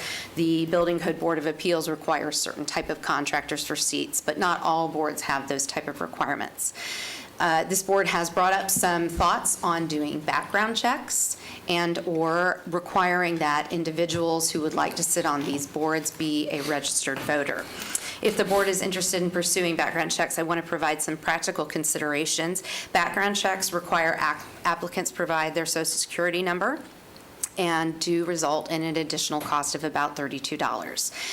We currently require our volunteers to go through a background check, our volunteers for various departments. We would work with the Supervisor of Elections Office to ascertain voter registration. With that, I can go back to the areas for your feedback, but just want to finalize by saying our goal is to bring back an updated section of the administrative code to you for your approval. We then want to ensure that all of our boards have bylaws and that they are standardized, and some of that will go through the admin code process and some of it will be specific to board. We also have heard a lot of feedback from this board about training for our directors and board liaisons with respect to building relationships with their board members, helping, filling those vacant seats, bringing recommendations forward to you, and we certainly intend to do more of that training, as in particular with Legistar as well. And then also board member training. We know it's important that our volunteers understand why they're on a board and what their job is. Sometimes they feel a little confused in that space, so that is a priority as well. So I will go back to our first topic, term limits. So I'm gonna jump in here just with a comment that I think there's a step in this that I would also like to get your indulgence on, and that is that, and I think it's been asked on the dais before, so this should not be new, but it's the concept of taking it back to 100,000 feet. What's the value of the board? Does the value still exist? What have we done as a result of that board involvement that we wouldn't have done without that board involvement? And an evaluation of, do we even need all of these boards? Especially as we go into this concept of what we need to cut in terms of services. These are expensive to manage. It's not the $32 for the background check. It's the amount of staff work that goes into staffing these meetings, et cetera, et cetera. So I know I've had a lot of feedback from several of the boards, as I think others have had, that they didn't feel like anything they did actually moved the needle any. And that could be because we can't move the needle here. And so why are we putting them through that? Commissioner Zimbauer? Thank you, Madam Chair. I'm happy to have that discussion and review. I don't know that I'm prepared to do it today. I would like a lot more information Well, that regarding wasn't the that. request, wasn't to do it today. It was the request not actually that we do it. My request was that the team does it, the directors of the departments that have these committees, boards, all of it. It starts with that team and then comes to us. So that's the request. I don't think this is I think it's for us to decide on, but I don't think it's for us to evaluate at the beginning stages. Commissioner Constantine, did you have your hand up? I didn't know if he was finished, but if he is, go ahead. Then on that note, it's kind of like the flip side, although I agree, and that is having meaningful responsibility. Exactly. That they have meaningful Same thing. responsibility. Yes. Flip side, cost, yes, but meaningful responsibility. And if that board has it, then we should provide it. On term limits, I'm just going to say this. So, hold on, Oh, okay, we're I'm not there. sorry. We are not there. We are going to do this in order, because Okay. there's a meaningful process here. Yes, Commissioner Delory. I would agree with your statement, and I have no problem with staff reviewing it and bringing it back to us at a later date. Awesome, Yeah. Would love staff review. awesome. All right, Tricia, take it away and take us orderly through the concepts, and we are going to nail this thing. I will say, to your point, that part of the evaluation will be with our director meetings, but also some of our boards just may meet too often. We have some boards that meet monthly. Correct. And bi-monthly or even quarterly may be a Included. better option for them to have In the mix. more robust agendas. So that will be a part of the discussion as well. So where we need your direction first is with respect to term limits, these three options for your consideration, or if you have a fourth. Okay, you want to go? Yep, we'll start with you. I'm not a hypocrite. No term limits if we don't need them. Option one. One. I think we should have either term limits or the ability to have very meaningful input from the board around just continuing people on these boards. Let me give some thought to that. Can I 'Cause get to I've had to do Commissioner it, yeah. Lockhart first? Thank you. So which are the three boards that currently have term limits? Library Advisory Board, Parks and Preservation Advisory Board, and the Committee on Aging. And what was the rationale behind giving those three specific boards term limits? Do we know? I'm afraid I don't know that answer. Okay. Bring it back to you. If anyone does happen to know that history, I'm not Okay. quite sure. I hear Commissioner Constantine loud and clear. It feels hypocritical to have term limits when we don't have term limits. We can certainly replace people on boards and appoint people, every That 4 is years term we come up for reelection. We can Correct. be voted out every 4 years, or Yep. some of these are 2 years, we can appoint new people. So in terms of being consistent and having a standardized approach, could we evaluate or have staff evaluate whether or not term limits on those boards have been valuable? Because I feel like it should be consistent, and if we currently have three that do, but most do not, maybe we need to look at the consistency of that and not just do it because we've always done it, we don't know why we did it. And Madam Chair, if I could, personal experience, the best person by the staff talking to me that was on the library board, I had to replace because of term limits. Same thing with parks. The very most active person on parks, it was term limits. Now, one of them also said, Lee, I'm just through. And that's just like elections, we can replace them. Right. So I think a standardized approach of either, if we don't have to by statute or by Governing documents. our own governing body ordinance, I don't see we have to have term limits. We can do that ourselves. That's our responsibility. So I agree, but I also think that Commissioner Herr has a very good point that we need to be very intentional about the appointments that we put on these boards, because frankly, sometimes some individuals play well in the sandbox with others and some don't. And the intent of these boards is to bring a cohesive, collaborative spirit that supports our staff, that gives us good recommendations, where the collective work coming out of these boards is positive. And I've just heard more than a handful of anecdotes from people who serve on these boards that some of our appointees are cantankerous and they're hard to work with. And so I think we owe it to the other volunteers on these boards to make sure we're appointing people who really work well with people. They don't have to agree. Certainly, we have diversity of opinion constantly up here, but I'm just hearing it more frequently than I would like to hear it. Well, and I'll add that I think, so we're at no term limits, then we have to have an official feedback loop on our appointees. Meaningful responsibility. Yeah. Meaningful responsibility, exactly. Measured, meaningful responsibility. And that includes the cantankerous nature of some, that includes, do they still live here? That includes, because right now, it's a free-for-all, we have to figure it out, and that can't be how this works. And also reporting back attendance to your Attendance. offices. And I should be able to go into Legistar and figure out what the attendance is. And I think we're headed in that direction. Exactly. But I'm messaging that out because not all directors are on there yet, so we're Agreed. getting there. But that's going to be the expectation. Okay, thank you. Next, the board appointment process. We have laid out 4 options. Again, we are open to suggestions or a hybrid of any of these. Which way are we going to go? We'll start on this end. Thank you. Thank you for that offer, Commissioner Constantine. Oh, gosh.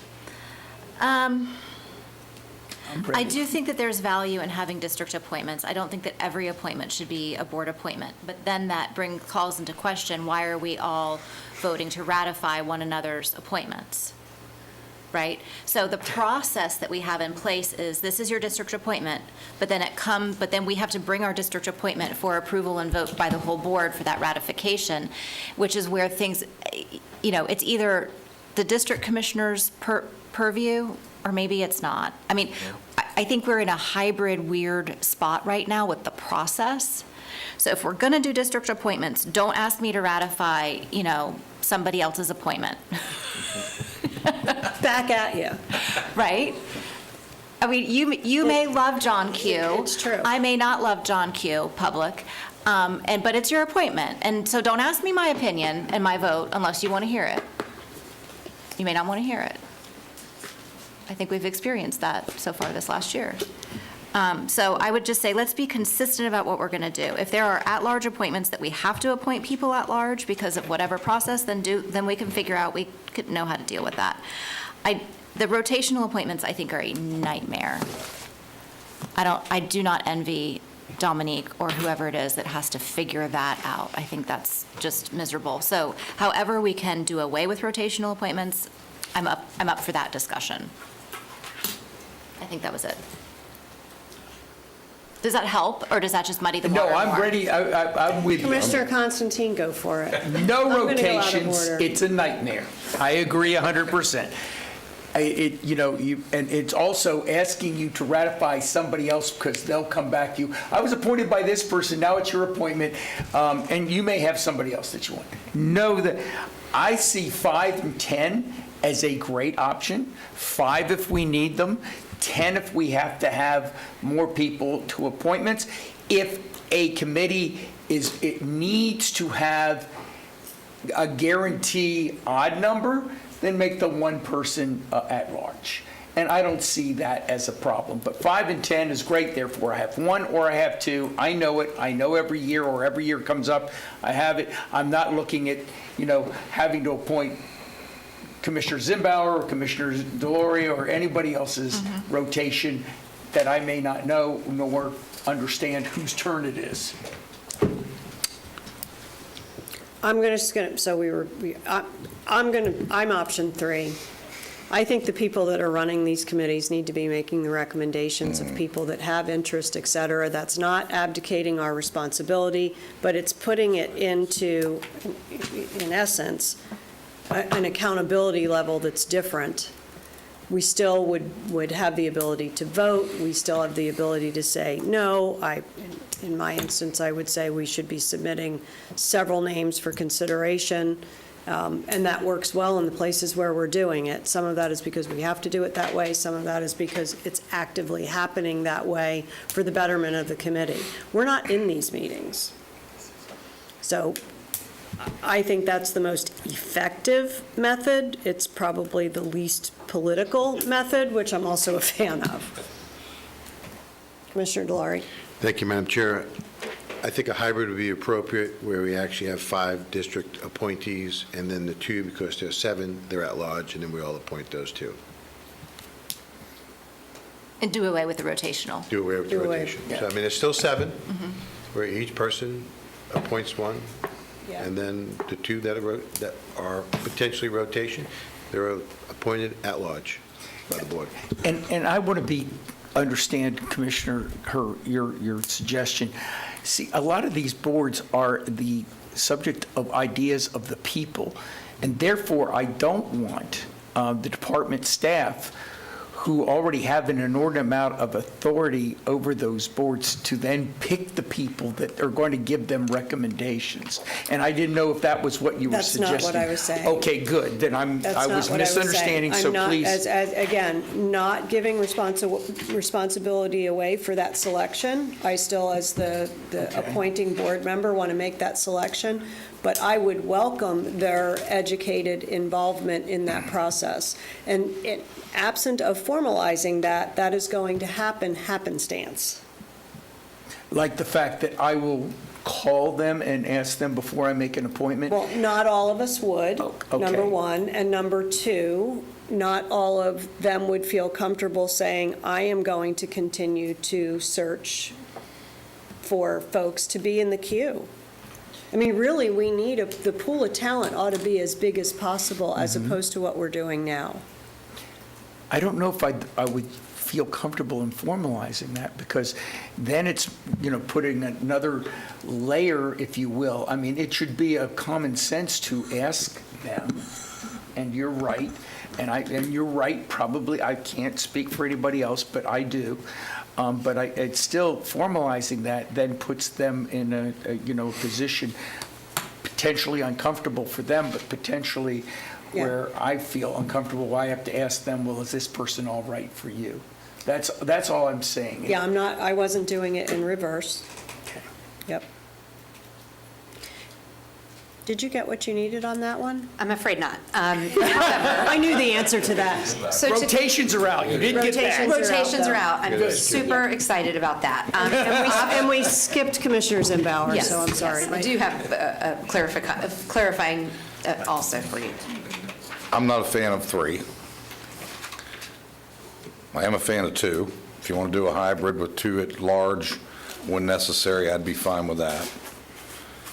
So item number One. 2, Commissioners in Bauer, is utilize rotational appointments. Correct. So you're a fan of rotational appointments? Absolutely. If the will of the board is they want to do, How would you suggest that? same way we currently do it, it's just track it. I think we have I'm okay. 4 no's on that and 1 yes on that one. Yeah. And we have the inverse on number 3. We have 4 no's on that number 3, so I'm out on number 3. Yeah, everybody doesn't climb Mount Everest, I got it. So as far as staff direction and oversight, when we get to the next one, I think we're going to have that already, which is gathering the applications. I'm going to be an advocate of one of those when we get to that at least. I think that gives staff some oversight, vetting the process for us. But for the same reasons Commissioner Constantine mentioned, I'm not a fan of formalizing option 3. So let me make an attempt to provide clarity, and you guys, I know, will stop me if I'm not right. But we like the notion of 5 or 10 when possible. When 5 or 10 are not possible, then we go to 5 and at large for the others.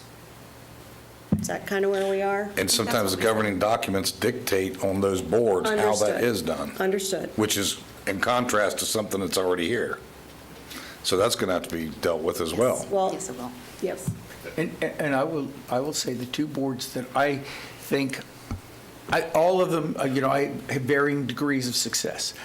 The 2 boards that we are depending on the most for the most important suggestions right now are the 5 and the 2. That's correct. That is ARC. Board of Adjustments. And that is, well, I'm thinking ARC, Well- and I'm also thinking of the. Planning and zoning and Board of Planning and zoning. P&Z.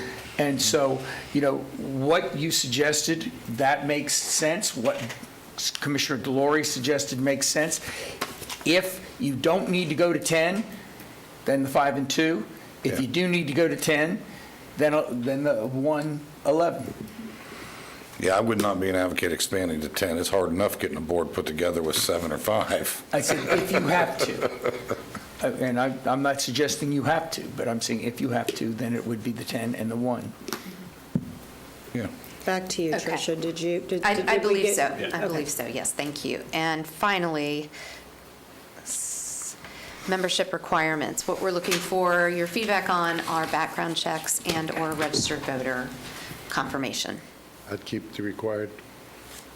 current requirements, I would not be going to the additional Oh, options. I'm a fan of background checks. I'm a fan of both. Ditto.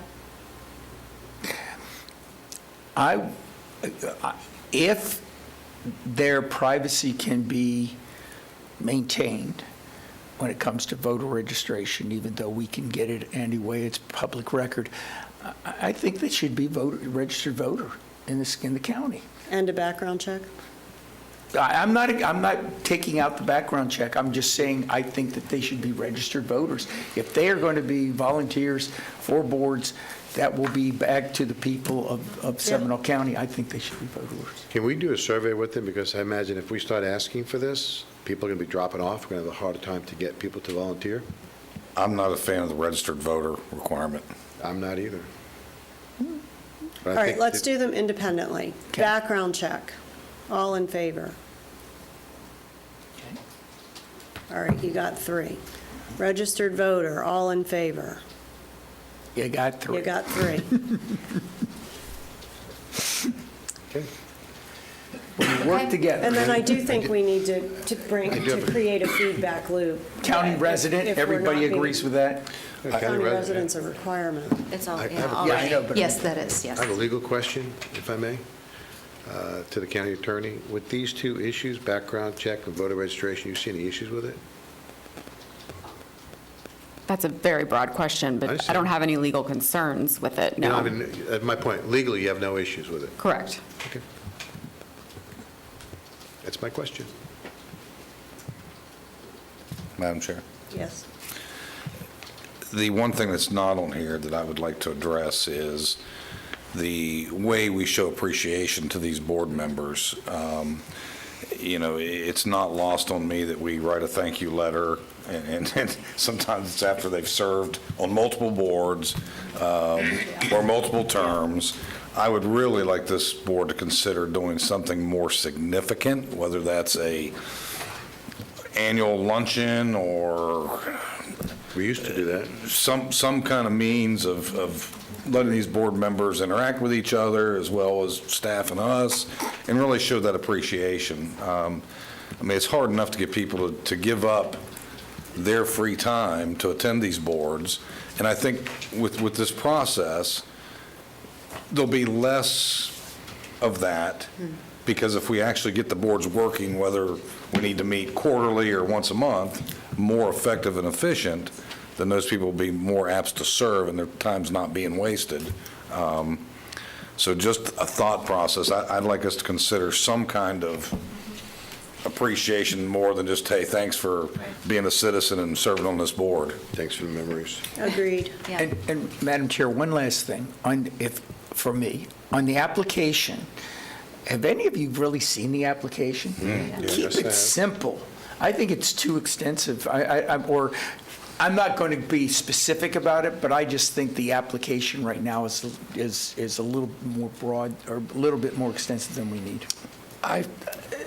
I find it valuable when I don't know the individual, for me to pour through that data. That's my only benefit from it. If I know the person, either from a business relationship or social relationship or whatever it might be, I have a pretty good idea who they are, what they do, and what their capabilities are. But if I don't know them, I find that information valuable. But I'm taking it from what Commissioner Lockhart had said, and said, maybe you all shouldn't have to approve my person. Sure. Vice versa. And, I know everybody's different. I have a very extensive, personal, extensive process. And in fact, if I don't think anybody's qualified, I don't appoint anybody, period. Until I find that person. So that's why I'm sitting there. I don't know if the application, in deference to you, if it's helpful, it just hasn't been helpful to me. I find It's it just too helpful much. as well. I find it helpful as well in the Okay. current iteration. All right. 'Cause and I truly do believe that if you want to serve on one of these boards or committees, that you ought to be willing to answer those questions. I just thought it was too extensive, that's all I'm saying. I have no problem with an application. Anything else we can do for you today? No, thank you very much. Greatly appreciate it. Get out of here where you can. Thank you. She's ahead. You're ahead. Leave while you're ahead. Thank you for all the work on that. Yes. Yes, thank you. Don't for 1 minute underestimate how difficult that, this is how many times have we discussed it? Ad nauseam. Too many. Do we need public comment on that item? No. That takes us to the county attorney's report. I have no report today. That's awesome. Wow. County manager's Oh, you're not going report. to say I'm awesome. But just one item. You all, a month ago, had asked regarding the moratorium on data centers. Just want to give you an update. I have our team over at Development Services researching that. We're going to review it with the county attorney's office, and I will be bringing that back to you very shortly. So just to give you an update. Fabulous. Thank you. Commissioner Lockhart, you're up. I had the opportunity to go down to the Orlando Economic Partnership for the changing of His Majesty's Consuls General from Brit. Yeah, I didn't know that was a thing until. Did you wear your Scottish outfit? I didn't. I should have. There were folks there in kilts, and I felt very, very left out. But it was also sponsored by the British American Business Council of Central Florida, talked about all of the trade that is happening in Central Florida between us and Great Britain. And just by happenstance, this event had been planned, and it wound up being the same day as the World Cup game between England and... was it France? Or who was it? Argentina. Argentina.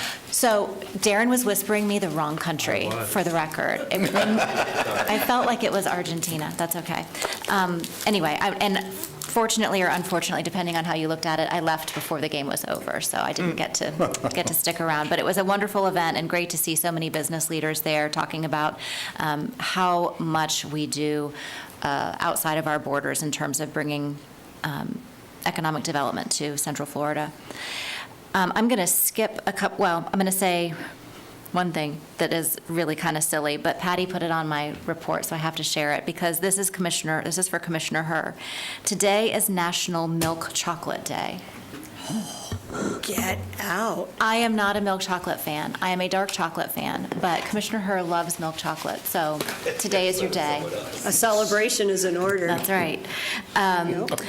So I do want to talk about, see if there is interest in pulling together an executive session on collective bargaining. I know we've had a couple of letters that have gone back and forth. We have, as a board, not had an opportunity to talk to one another and give direction to the county manager. And I think it would be very helpful for us to have some conversation, bring our labor council to the meeting so that we can ask questions of him directly and all of us hear the answers that are given. I think that we would all benefit from that.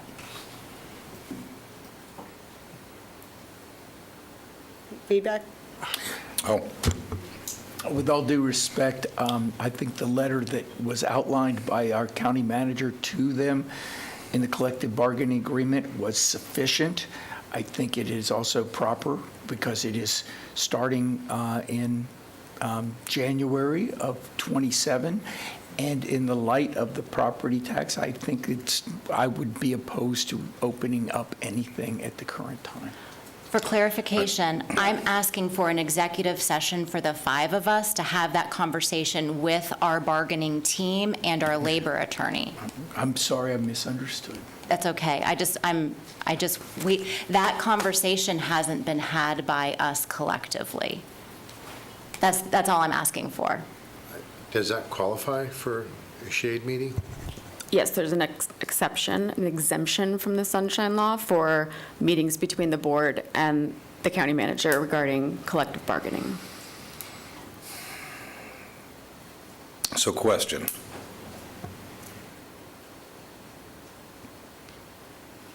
Purpose. Do we have a concern that management has not been capable of putting these negotiations together and been successful and such, or what? Well, we're not I'm in trying to understand your negotiations. mindset. We're not in negotiations. Understood. And so I think I have not talked to our labor attorney I would like to have I have some questions I would like to ask, and I think it would be beneficial for all of us to be there as a part of the conversation. Our county manager and the bargaining team are bargaining on our behalf, Understood. but without our collective direction right now. So I just think it would send a good message to everyone that this is important for the five of us to have conversations about it so that we can give direction to the county manager and our bargaining team so that they know where we are. I'm not suggesting that anything has been improper or not done well in any way, shape, or form, but it is odd to go, for me, having been a part of two other organizations that actively, collectively bargain with multiple units, to not have had a session with management, the five of us, and our team to give direction. It is a very unique situation from my perspective. Understood. But by default, this board is blessing whatever terms, whatever management through negotiations or ever had, we have to bless that, correct? No. Yeah. They have to bargain what we direct. Correct, but it comes before the Board of County Commission to be approved. Right, but I think we're missing a step. Would the county attorney care to address, or someone care to address what the order of process is? Quick, I have seen it both ways. So other organizations that I have worked in, it's not unusual for the board and the county and the bargaining team, including the county manager, the county attorney, to sit down and lay out, the plan, the strategy with the board and how you want us to move forward with the union. So that has happened in a couple organizations. This one, I just never have. They've never done it. But however, as you know, when the negotiations happen, I brief each and every one of you for your input. So what Commissioner Lockhart's requesting is not unusual with bargaining units. Yeah. Understood. Commissioner Constantine. Can I just ask, but that was usually when negotiations begin. Correct. When the contract's expiring, and we are planning to do that. At the current time, that was planned to start in January of '27. Correct. And because it is still under contract and not even to the point that we would start negotiating. And I appreciate what Commissioner Lockhart's asking for, but I think it should be done at that time, that we should have the sit down with, okay, it's coming up, here's the strategy, and not, it's almost like, a football or baseball negotiation when they want, okay, I got a year left in my contract, but I want to start a contract for the next contract 2 years from now. And I'm saying, no, in my personal opinion, we have a contract now. That contract negotiation for the next negotiation, or the next contract should begin in January. And I think what she's asking for should be done then. So I'm sorry, just some deference, if you don't mind, given just, I think there are some things we need to talk about with our labor attorney that we are not all fully aware of between now and January. So what I was going to say was, I actually think the notion, first of all, it's not business as usual anymore, right? The state has changed that. And that's driving the behavior on both sides of this equation, of this negotiation. So having the opportunity to sit down with our team, with the labor attorney at the same time, is probably a very healthy process. The timing of that, I would suggest, would be partially driven by our team in terms of when the most effective time for that would be, and I would suggest it probably should be driven by the labor attorney to some degree. So I don't necessarily want to dictate timing from here, given that we haven't put too much thought into that. But the notion of sitting together and understanding where it is we think we're heading, given new legislation that's potentially happening and maybe has already happened, is probably a good opportunity. I actually think it will, in the long term, when the contract comes back, help us actually move the thing along better. Madam Chair? Yes. In the past, when we did have a contract expire almost similar to what Commissioner Constantine said. We had these meetings where it was the year that we started negotiations. Before we started negotiations, we actually had a shade meeting to discuss what the premise of that negotiations could be or should be. But that's almost a little bit too early right now. But if the legal team feels that we should be meeting sooner, I understand. But, I think that it's a little bit too early to do right now because of you have the contracts coming due in 2027. In the letter that I read, it said that they'll be meeting early, either January or February. I would imagine as we get close to January and February, we would have this meeting to understand what the negotiations could be or should be. But since we're a couple of months before that, I think it's just a little bit too premature. Commissioner Zimbauer? I would only say if there is, and I'm not saying it does, but I've served with this group of commissioners for quite a few years. It sounds like that the commissioner has a concern and has some awareness that I believe she thinks is important enough that we understand what that is sooner rather than later. So if that's genuinely the case, I'm fine with that.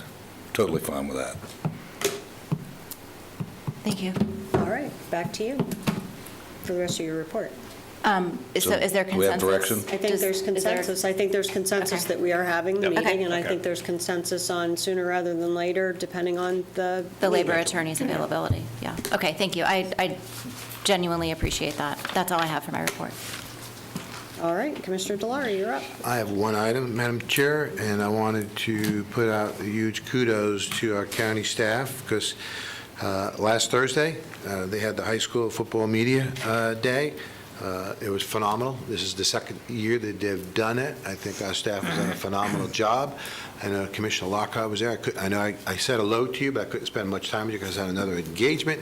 I heard you did a phenomenal job on your Dropped interviews. me like a hot potato, is what he did. What do you mean? I'm complimenting you. Thank you. I was think great. you did a It was good job, day. from Thank what I've you. heard. Thank I you. think the staff's done a great job. I think it's nice to see these young people understand what Media Day is and how to promote themselves. I think there's a lot of kudos going around. That was at Seminole State on the ground floor, and it was amazing to see all the different vendors and to see all these young people there. And I just want to say kudos. Well done. End of my report. All right, Commissioner Zimbauer. Thank you very much, Madam Chair. I don't have a whole lot to report. I've been enjoying my grandchildren for 10 days outside the country on a fishing trip. Enjoyed chasing a 3- and 7-year-old around. Reminds me it's not for people my age to be doing on a daily, all-day basis. But outside of that, I attended the State of the School luncheon yesterday. I know that some of my fellow commissioners were there. Got some good news out of the school system. They're doing well and performing at high standards and better this year than they were last year within the rankings. So all that's good news. The one item of concern that I do have that I want to speak to my fellow commissioners while we're here and the county manager while we're in session is, even though we discussed Jetta Point today, I'm not certain that our management has full direction on what's happening with Jetta Point. I go back, and I understand the agenda item was not for the surplusing of the property. I got all that. The two sort of go hand in hand, as you saw the public's interest today. But we've made a promise more than once that it was going to be surplused. I think it's unfair to leave today without either a plan or some direction to staff. Are we going to uphold the promise we made to the taxpayers and what's to happen with that property, or are we going to do something different or some hybrid version thereof? I think our staff needs a direction. This has been lingering now. I know Commissioner Lockhart and I voted on this in the first or second year we were here, and it had been going on long before that. So I would just like us to give direction to staff to either you're doing nothing with it now, and we can tell the public we're doing nothing, or we're going to uphold the promise we made, or we're doing something different there in between? So from a framing perspective for the conversation, I think it's a little bit different than that. I think the promise that was made a million years ago to surplus a piece of land can be upheld in a lot of different ways. Sure. It doesn't necessarily have to be upheld by liquidating the property immediately. I personally would like for the team to take away what we heard today, interact with all of the other places that were involved in this, because it's extremely complicated based on the location and the jurisdictions and the nature of the land and all of the stuff, and come back with what some good solutions may be. I don't know that we have to give a directive right now on this is how it should be based on just lack of information that we have. Okay, so the next question I have is, how are we funding the improvements at Rolling Hills? Where's that money coming from? Because it was to come from surplusing this property as well as transferring the easements.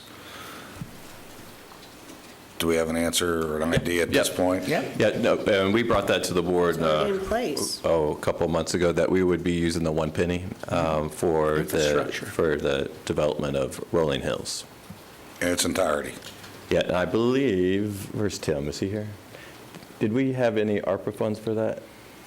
I can't remember, but we have it slated for the 1 penny. I know that was on our list for the, okay. And if there's any other funding, I'll let you know. We'll check that. But right now, our direction was to move forward with the penny. Okay. Madam Chair? Yes. Can I answer, Commissioner? Yep. Commissioner I Carter. believe that Commissioner Zimbow is correct. Our staff should be given some sort of direction. I, for one, would like to see a plan put together with all the different options so that we can understand all the pros and cons, almost what you said. I'm saying the same I know. thing. We're just And then using- give direction. Yeah, we're just giving Yeah. different words. Yeah. But I'm just trying to help it along a Yeah. little bit, Madam Chair. I think there's a lot of different options. The whole intent about Jetta Point or Rolling Hills was to cover the basic cost of the acquisition and then some of the improvements. So there is that $4 million worth of the acquisition that we still have to figure that out. But I think that there are a lot of different ways to do this. I would like to have staff give us the options, work with all the different departments that are out there, as the chairman said, and bring us back a couple of different plans, and we can actually articulate it amongst ourselves to give you full direction. And in there, I think, could be a liquidation opportunity to another entity. Absolutely. without a doubt. City of Winter Springs, absolutely. Knock yourselves out. What kind of time do you think is fair for staff to bring that back to the board? I mean, we could do this as quick or as I mean, there's only a couple Well, I mean, as thorough as you options. need So to be. a good 30 days or so, 30 to 45 days, we could come back, or even, 2 months, we could come back with options. 60 days? Yeah, 60. Yeah. Okay, fair enough. I'd like for you to report back to us, at the next meeting, how much time you think you really need. Sure. There may be a little more issues here, because there's an entrance issue, there's drainage issue, there's wildlife issues. I want to make sure that we understand all of that. Cool. Yeah. Fair enough. Fair. Okay, yep, that's all I have. All right, Commissioner Constantine. Yes, and I'm only going to discuss one thing today, and that is I wanted all of you to be aware that the National Association of Counties meeting was a week ago. A lot of discussion was on AI. John Slott was there with me, going to various meetings, and he can report on, or if he wants, not now, but whenever, at the time that's appropriate. But I really thought that it's always meaningful to see that no matter how many diverse the 3,000 counties in the nation are, the problems are so similar. Oh, yeah. Land use, every state in some form or fashion is trying to take away the local government's rights, trying to reduce property tax, not their taxes, but our taxes. And And so AI, also I made a report at, part of the thing was on the opioid summit, and Seminole County was one of the counties that was highlighted, and I made a report on that, and talked to a number of people that came up that were interested in what we are doing. And then also, in addition to Chocolate Milk Day, it is World Nature Conservation Milk Chocolate Day. Chocolate Milk Day is a different day. I'll celebrate that as well. Oh, okay. Oh, I thought it was Good one. Chocolate Milk Day. I'm sorry. Milk chocolate. Milk chocolate. Milk Chocolate Day. Oh, well, that was also Commissioner Zimbauer's best day of his life in that, but also World Nature Conservation Day. You could eat your milk chocolate while out in nature, Protecting the protecting and wildlife. conserving wildlife. As long as you don't litter. There you It's all go. good. Thank Is that you. it, That's Commissioner it. Constantine? All right. So congratulations to the Seminole County Chamber and Seminole County Public Schools. That was a great event yesterday. I think it was the most broadly attended, a sellout event. Also, a big congrats to the Seminole County Chamber. They've been named one of 3 Communications Excellence Best in Show winners by the ACCE, the Association of Chambers of Commerce Executives, for its Chamber Works video series, which was a unique campaign that they ran. We are the only chamber that has ever won that without being a regular attendee of that event, which is a fairly significant international event.